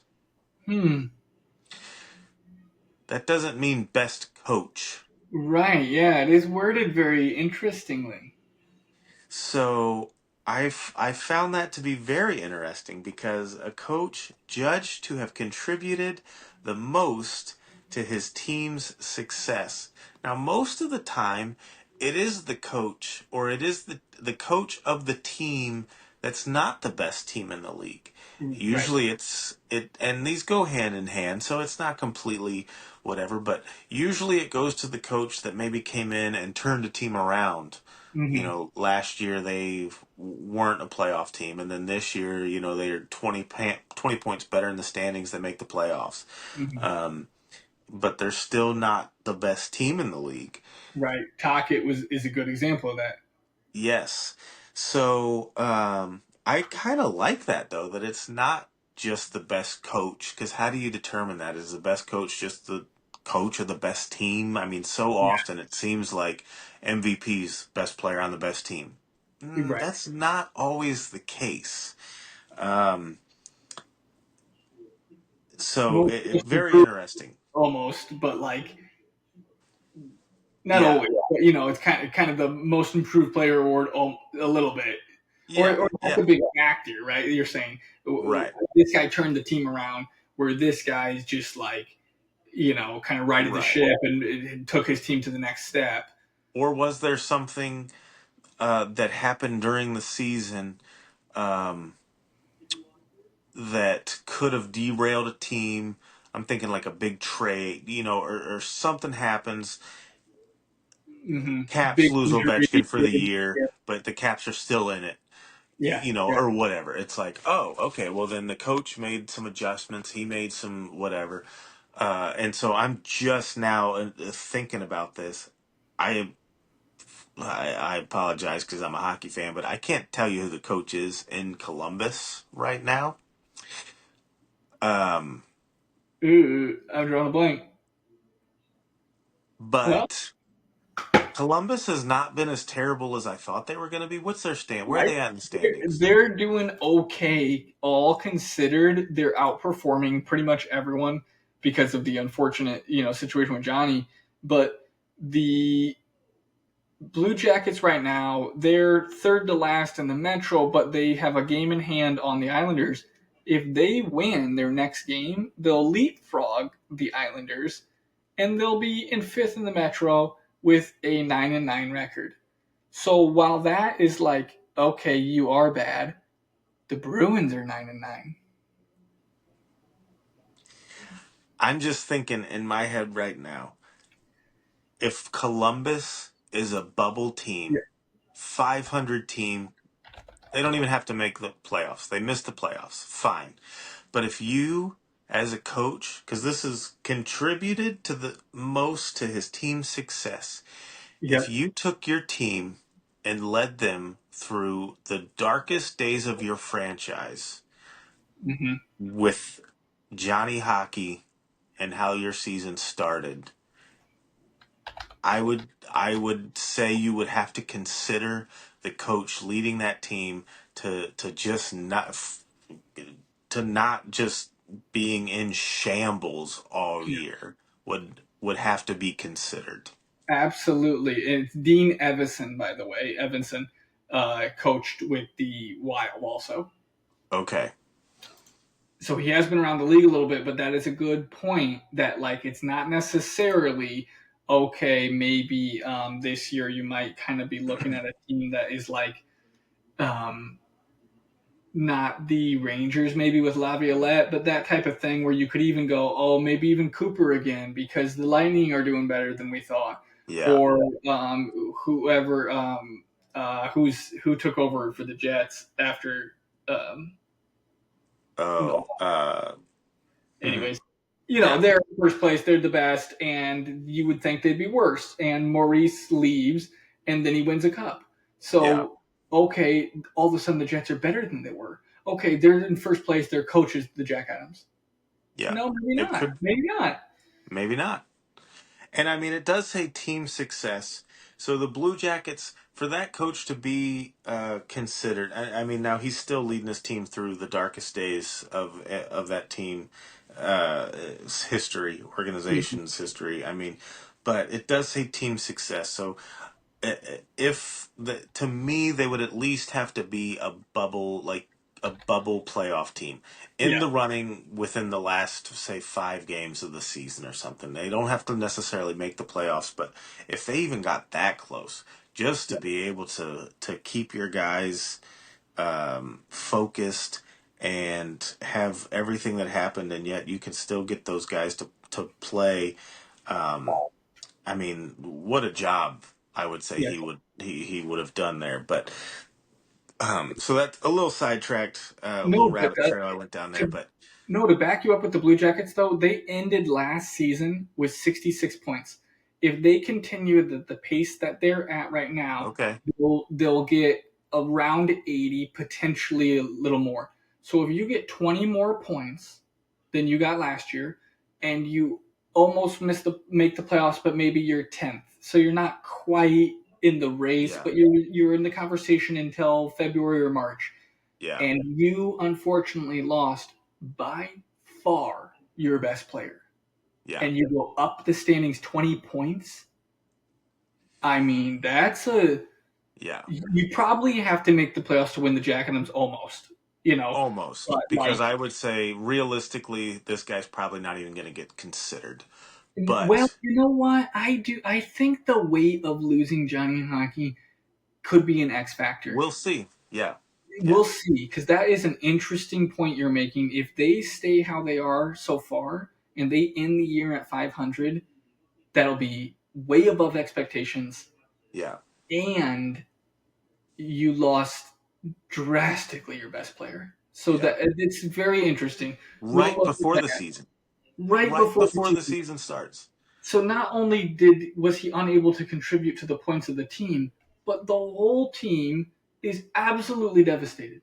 Yeah, Absolutely devastated. And like it hurt the team so badly that just for the hockey side of things, not the human emotion side of things, they were under the cap floor when that happened. right. Like this team, literally under the cap floor. You can't compete in Yeah, this league, yeah, and they're 500, tied with the Red Wings, unfortunately, who have no excuse. So Dean yeah, Evison has got to be a big part of that. That's a great one. Keep yeah. going with our history, We'll but you see. never know. He might be in the runnings. Yeah. So, okay, Jack Adams Award. What? Okay, there's one person that has won the most, and then there's four that have tied for the second most. So, Okay, what let me. number do you think would Okay. like who's won the most Jack Adams, and how many Jack Adams would that be? My guess is that it's Scotty Bowman.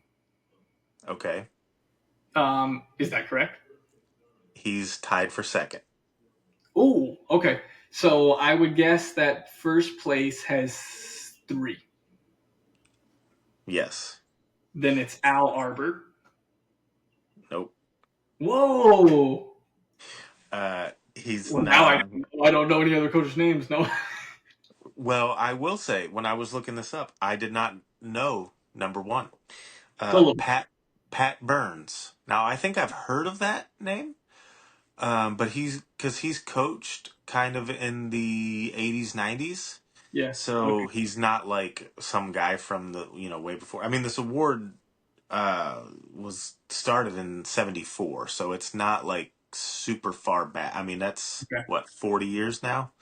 Yeah. 30, 40, no, 50 years. Wow, where does the Still, time I'm go? thinking in the 70s, you would have just given it to Al Arbor 5 years in a row.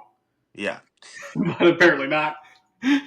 But again, he was the coach of the best team. Good Did point. he contribute the most to his team's That's success? a good point because we talked about how underrated Bossy is before we hit record. And Yes. the rest of the league and the broadcasters vote, right? So if they're Yes. going, you're not the best coach, you've got Mike Bossy on your team. Right. It's like To Catch Me If You Can. Remember that movie? Mm-hmm. The Yankees win because they can't take their eyes off the stripes. Yeah. The Yankees win because they have Mickey Mantle. Is the line. I love it. Yeah. So Pat Burns, he's got three, all with different teams. And here's the Okay. cool thing: Canadians, Leafs, and Bruins. Ooh. So all original six.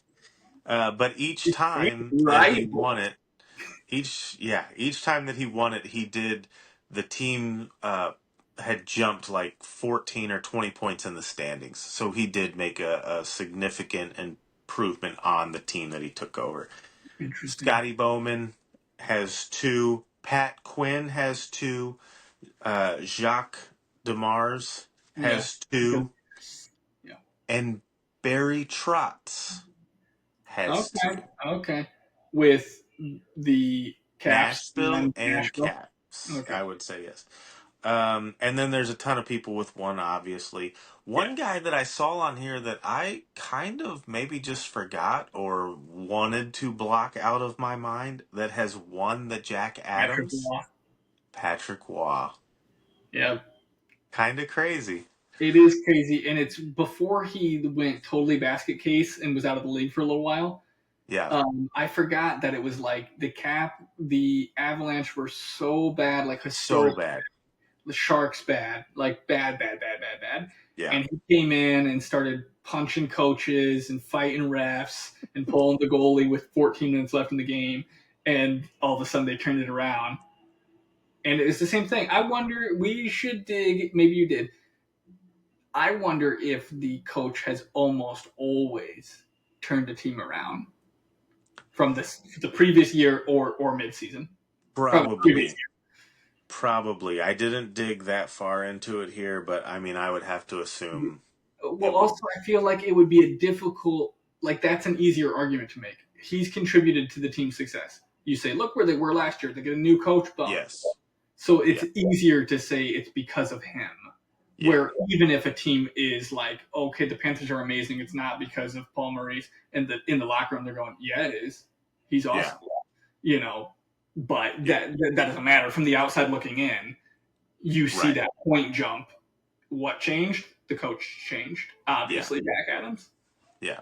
Interesting. Interesting. So, Jack Adams, um, he played from 1917 to 1927 Oh, that's the for first year of the NHL. a couple of different teams.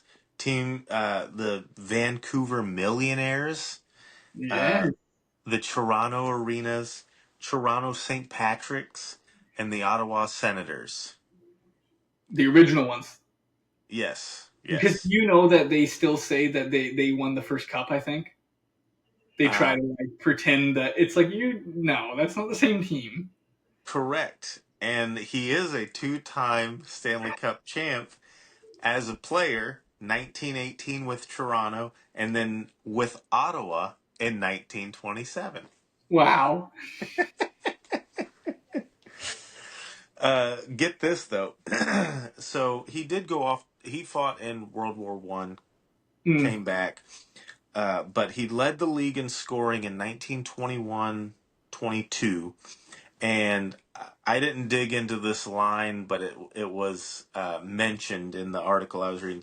But his line mates were Alf Skinner and Smokey Harris. Smokey Harris. That Talk is about a great like teammate. I mean, you got Alf and Smokey Alf on and either. That sounds like Smokey the Bear and Alf the Alien puppet are Yeah, going around to your school teaching you about don't start forest fires, don't trust strangers. yeah. Um, so just crazy. He led the league. I don't know what his stats were that season, but it said that he led the league in scoring in 1921-22. They probably didn't play a lot of games. Well, yeah, he had Um, Smokey on his wing. right, yeah. But he was inducted into the Hockey Hall of Fame in 1959 as a player. Okay. His career stats? He played 173 games. Okay. Now this throws off my magic numbers for being in the Hall of Fame.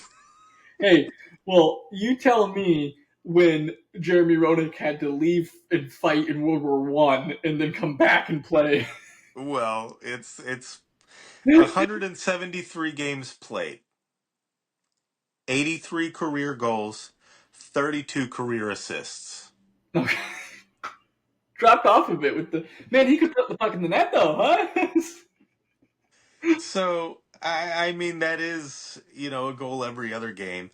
But like I said, I mean you're talking way back in the day. Way. How many games are there even in a season? I wonder if the puck was the vulcanized rubber back then. I Yeah, think it I was, don't. but I'm pretty sure they used to use like frozen wood a really long time ago. Probably in the Yeah, 1800s. But anyways, though, that is crazy. It'd be interesting to see. I think part of the reason the Rocket was so famous is these were the type of. I mean, that's the Hall of Fame. Then yeah. he comes in and he says, "I scored 50 in 1 year." Oh, right. You know what Yeah, I mean? yeah. And it's like this dude scored 80 in his whole career and is in the Hall of Right. Fame. Yeah, for So you, sure. you put up 53 in 1 year. You know what I mean? And I know that Yeah. he played That is later. a good point. That's a very good point. That Because, like yeah, at the time, at the time it was like you guys got to yeah, go to the forum and see this dude play hockey. yeah. So once he retired from playing hockey, then he spent the next 36 years with the Red Wings Wow. in their organization. um, he is the wi- he or sorry, he was the winningest coach in Red Wings history until not Scotty Bowman. No, let me think. Let me think. It's I'll tell you the year if you want. That'll be your hint. yeah. He I bet you the year. No, the window, right? well, okay. One season or multiple seasons? You mean? He was the winningest coach in Red Wings history Yeah. until 2014. Oh no way. So Babcock? Wow. This is what we were saying earlier in the podcast. Should have won more than one cup. Yes, 100%. Should have won two or three. Uh,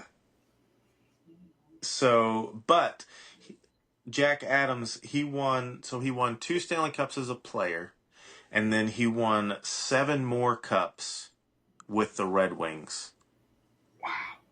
in the 40s, 50s, Yeah. the glory days.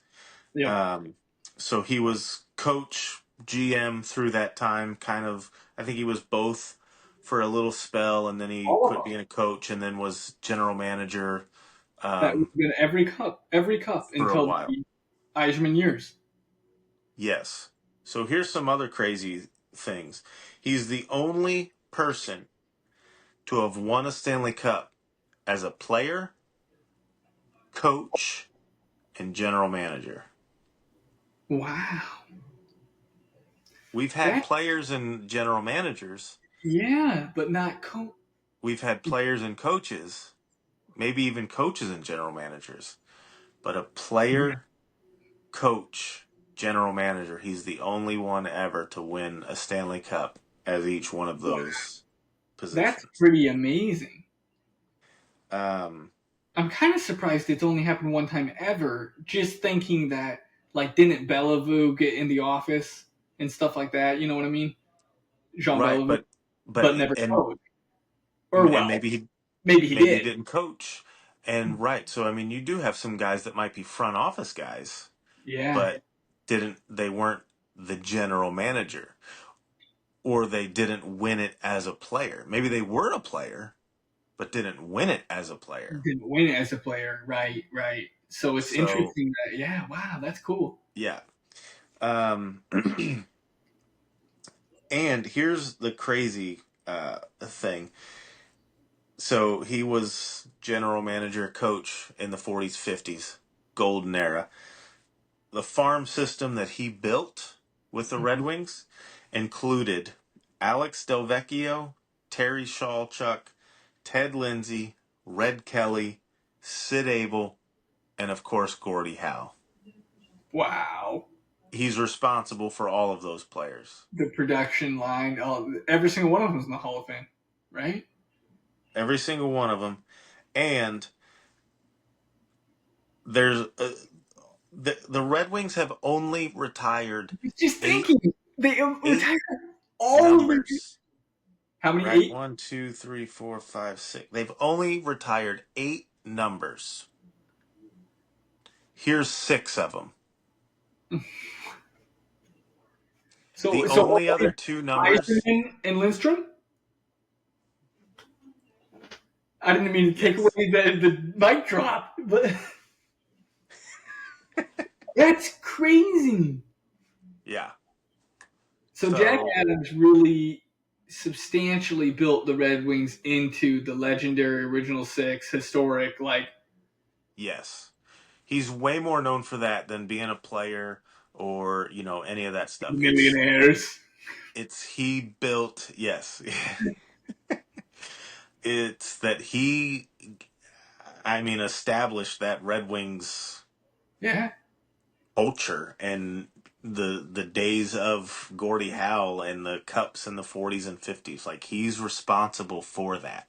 that is incredible. And to think of not only how incredible those players were, but some of the impact they had long term. Where like Lindsay, I think either established or was a key member of establishing the Players Association, The and players union, yep. heard that Mr. Illich is the owner, of course, but like he's around the same age, I think, the senior, where it's like Okay. Might have Mr. been, yeah. I and Gordie Howe and Lindsay were like around the Red Wings their whole lives into their 80s and 90s, and like how much did they contribute to so much of the Red Yeah, Wings history, like because of how he brought them up. right. I never really realized Jack Adams was this monumental to hockey, to be honest. I didn't either. I just knew that he had been with the Red Wings for a long time, and that's who you associated him with. When I heard the name, I didn't know that he was a player and that he had won the cup as a player. I just knew that he was, coach or whatever front office person. I don't even know if I knew he was the general manager, but I knew that he was associated with the Red Wings. Yeah, But I didn't realize that he was responsible for that much. yeah, that is amazing. So I just figured that was a good, there's been, Montgomery getting fired, Lalonde on the hot seat. Uh, And you know, Montgomery as a winner. yes, yeah, yeah. So there'll probably be some more dominoes that fall, more coaches that'll, get the axe before the season's over. I, I I, I would not be shocked if Quinville is back in the league at some point. Yeah, I don't know that it's Detroit, but I mean, Boston, that's an interesting option. yeah. Um, It's it'd be interesting to see. I'm looking at the top teams in the league that none of them really need a coach, like the Stars, the Jets, the Knights, the Panthers. Like Berube's doing great, and the Leafs. I was Toronto, just curious, thinking of um, uh, who did we just talk about? One of Jack Adams got traded. Boston did it, and then he wins a cup. Um, Bruce Cassidy. Bruce Cassidy with the Vegas Knights, right? Yep. And then you see it happen to Paul Maurice with the Panthers, and it's like to see these Jack Adams winners get traded to a new team. Paul Maurice is one of Jack Adams, right? I Maybe believe not. so. I think he has. Yeah. But they get traded away and then not traded. They get fired and they get rehired. Yeah. You know what I'm trying to say? I don't think you can trade for a coach, but you get fired, you get rehired, Right. and boom, they win a cup. It'd be interesting to see if it happened again with Monty, but I don't really see cup contending teams that are in search of. Oh, in need of something. Yeah. Not that jump out to me. There could be some teams that I don't really know of off the top of my head, but like if it ain't broke, don't fix it. Other than like maybe Well, who's Nashville's coach right now? I couldn't even tell you because I just keep thinking it's Trotz, and Right. I obviously could. it's Nashville Predators head coach. We Did he should. go back there? You know what? Well, I heard a rumor that like if they fired him, because Trotz is the GM, right?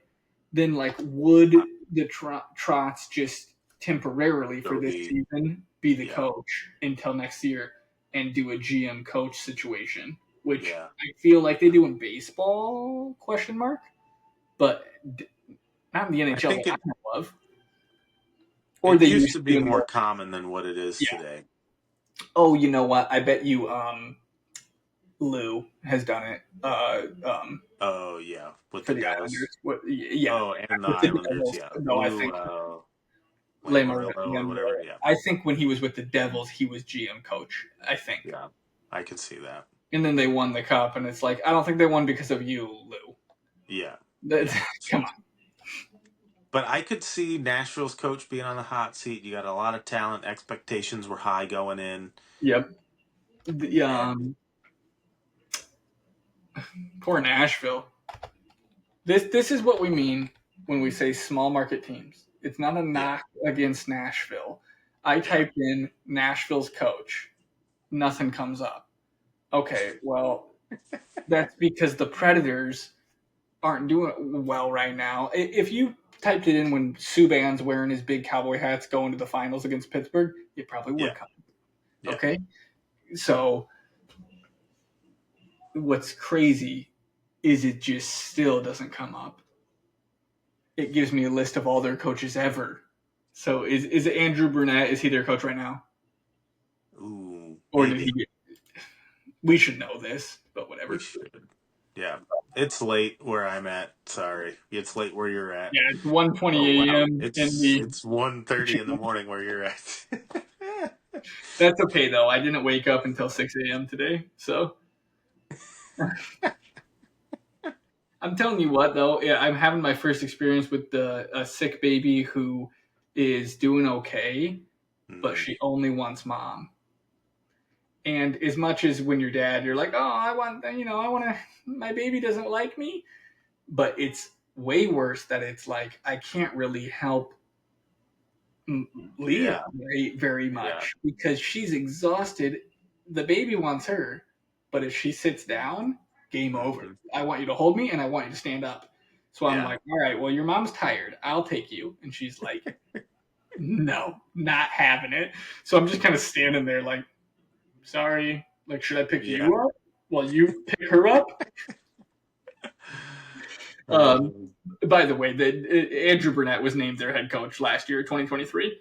So okay. he is still the coach as far as I can find. He hasn't been fired yet, but And Nashville is another one of those organizations that they've been around for what, 25 years, and they've maybe only had a a handful of couple. coaches.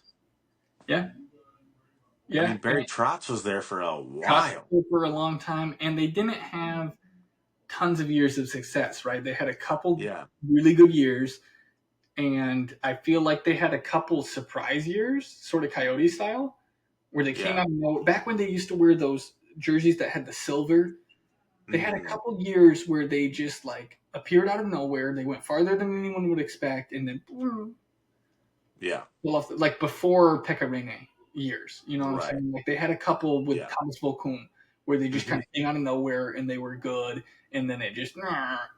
Yeah. But yeah, that'll be interesting to see if they probably have got to be on the hot seat, right? You got that much talent, and you're I in would dead think last. so. And Andrew Burnett, isn't someone that's. I mean, he's a decent coach because I think he was filling in when Quinville got the suspension from the Panthers. I think he filled in then for Mm, him. So I mean, he's done all right as a coach, yep. but he. If you're telling me that if you're Nashville and Montgomery's available, you're not giving him a call, you're not kicking the tires on that, or Joe Yeah. Quinville to see. I mean, you have the talent, now. Yeah, I think that you're right about that too. That he stepped in, and it wasn't really his fault, but he stepped in for the Panthers when Joel Quinville Yeah. got. So, I mean, he's done okay, but I just don't think he's got the weight behind his name yet to you know to have the leverage in some of those Yeah, uh he's fairly instances. young for a head coach. I mean, he's Yeah. 50. That's not that old. I mean, some of these Yeah. guys are in their 70s. So, I mean, maybe they kick the tires on some of those other coaches first before you just give him the axe, because that's the problem. You give, even in Detroit, uh, okay, we're going to cut ties with Lalonde mid-season. Well, who you bringing in? What's your Right. plan? Are you What's just getting rid of someone, or do you have an idea of who you're bringing in? And I think the Wings and Nashville, honestly, probably are organizations that they want to have a plan. They're not just going to give, all right, Yep. get rid of the head coach and we'll just flip a coin for whichever assistant we want to take over. They're going to have a plan in place. Okay, we get rid of this guy. Who do we go get? Yep. They're going And to know who they want before they get rid of and who you they have. probably have to have a deal basically done because right, it's Yeah, like because it happened right with like Toronto where Berube comes in, uh, what's his name leaves and goes to the Devils, right? yeah, Um, you've got to think that not only does Berube know he's pretty much got the job in Toronto, Berube at the time was not in the league, right? So not as much pressure on him yet. But if you are, what's his name? What's the head coach's name that got moved to Devils? Whatever. He basically has to know, right? Like when Toronto fires him to get Berube, yeah, it will be off season, so there's a little less pressure. But they know that they are hiring Berube, so I don't know if the coach knows that New Jersey's going to hire him right away. But then Lindy Ruff, right, gets hmm, fired, and then he goes back to Buffalo. So they're playing musical chairs, yeah, and so that was what I was kind of thinking of last year. That could that happen again this year with the firing starting with Bruins? Do we play musical chairs a little bit with the coaches again and see right, some of that? And there yeah, are a few assistant coaches that used to be head coaches. Off the top of my head, I can't think of any. But like I think Mike Yo was a head coach, and I'm pretty sure he's still an he assistant. was, So it's yeah, like there's probably more names than I know right now off the top of my head that are yeah, in the league that are going, I want to get back and try to be head coach again. You yeah, know? for sure.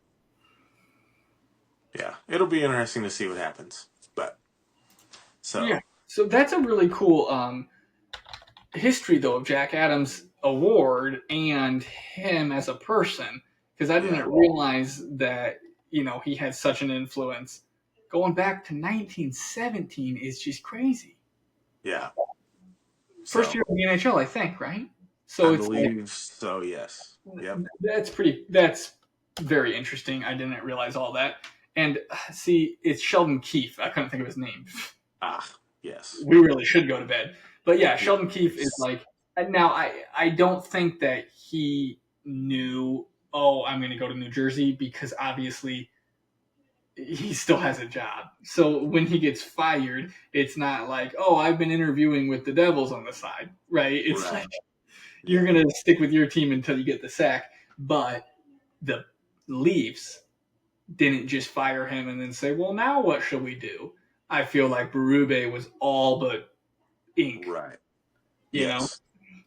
Yeah. And it is probably a little weird if you're active, right? Like if you I are would think so. the Red Wings and you say, you know what, we're gonna gas Lalonde because we want somebody who's currently a head coach, that's pretty weird. I don't even know if they do that. But if you are Steve Yzerman and you call Jim Montgomery and you say, hey, what do you think about Detroit? Well, he might say, I'm going to take this year off. But I heard that Sheldon Keefe was like, not really looking to jump right back into coaching. But the Devils called him and said, we love you. We'd love to have you. Mm. And I'm sure his paycheck ain't exactly small. So Yeah. is he going to take a year to be by himself and just think about life? Maybe. But if he goes, New Jersey's pretty darn good, I got a chance to jump right in there. And everybody at that level has some pride where they're going, wouldn't it be great to just take the Devils and go play the Leafs and beat them? Wouldn't that be just wonderful? And you guys finally, maybe they meet in the Eastern Conference Finals. Mm. And he just goes, see ya. I mean, Yeah. he would secretly love that. So you got to just think, you know what? Yes, I will take the job. Thank you. Give me the clipboard. So, sometimes the GMs are thinking that far ahead, where maybe someone like Lalonde or Burnett, Barry Trotz thinks way out in advance.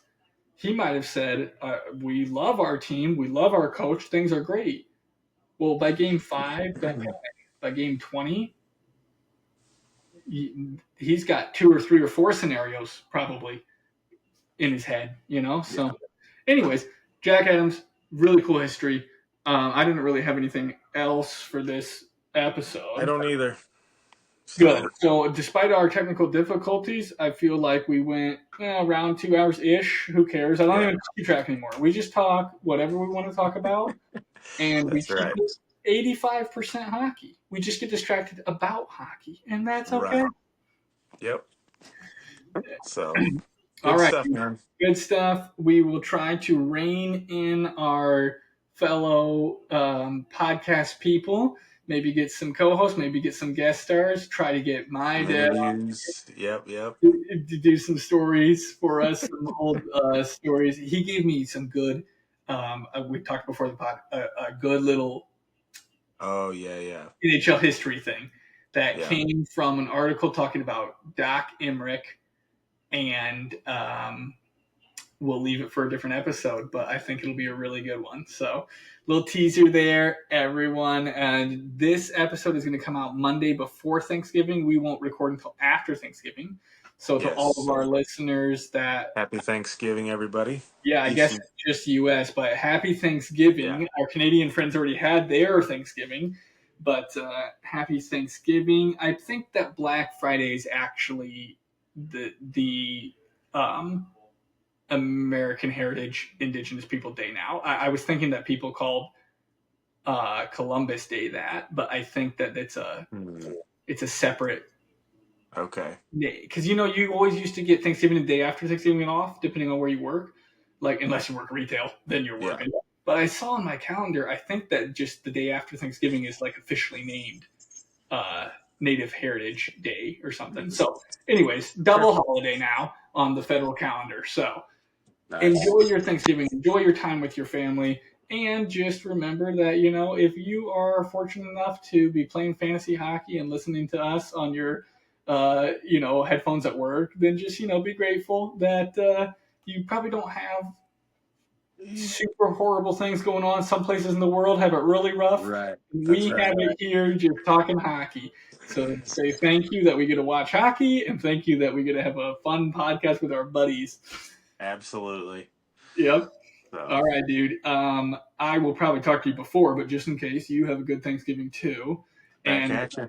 I will definitely see you after Thanksgiving for the next recording. So yes. Have a good holiday, my man. Tell everyone hi, and keep your coming, guys. All right. Make the first move, Conway.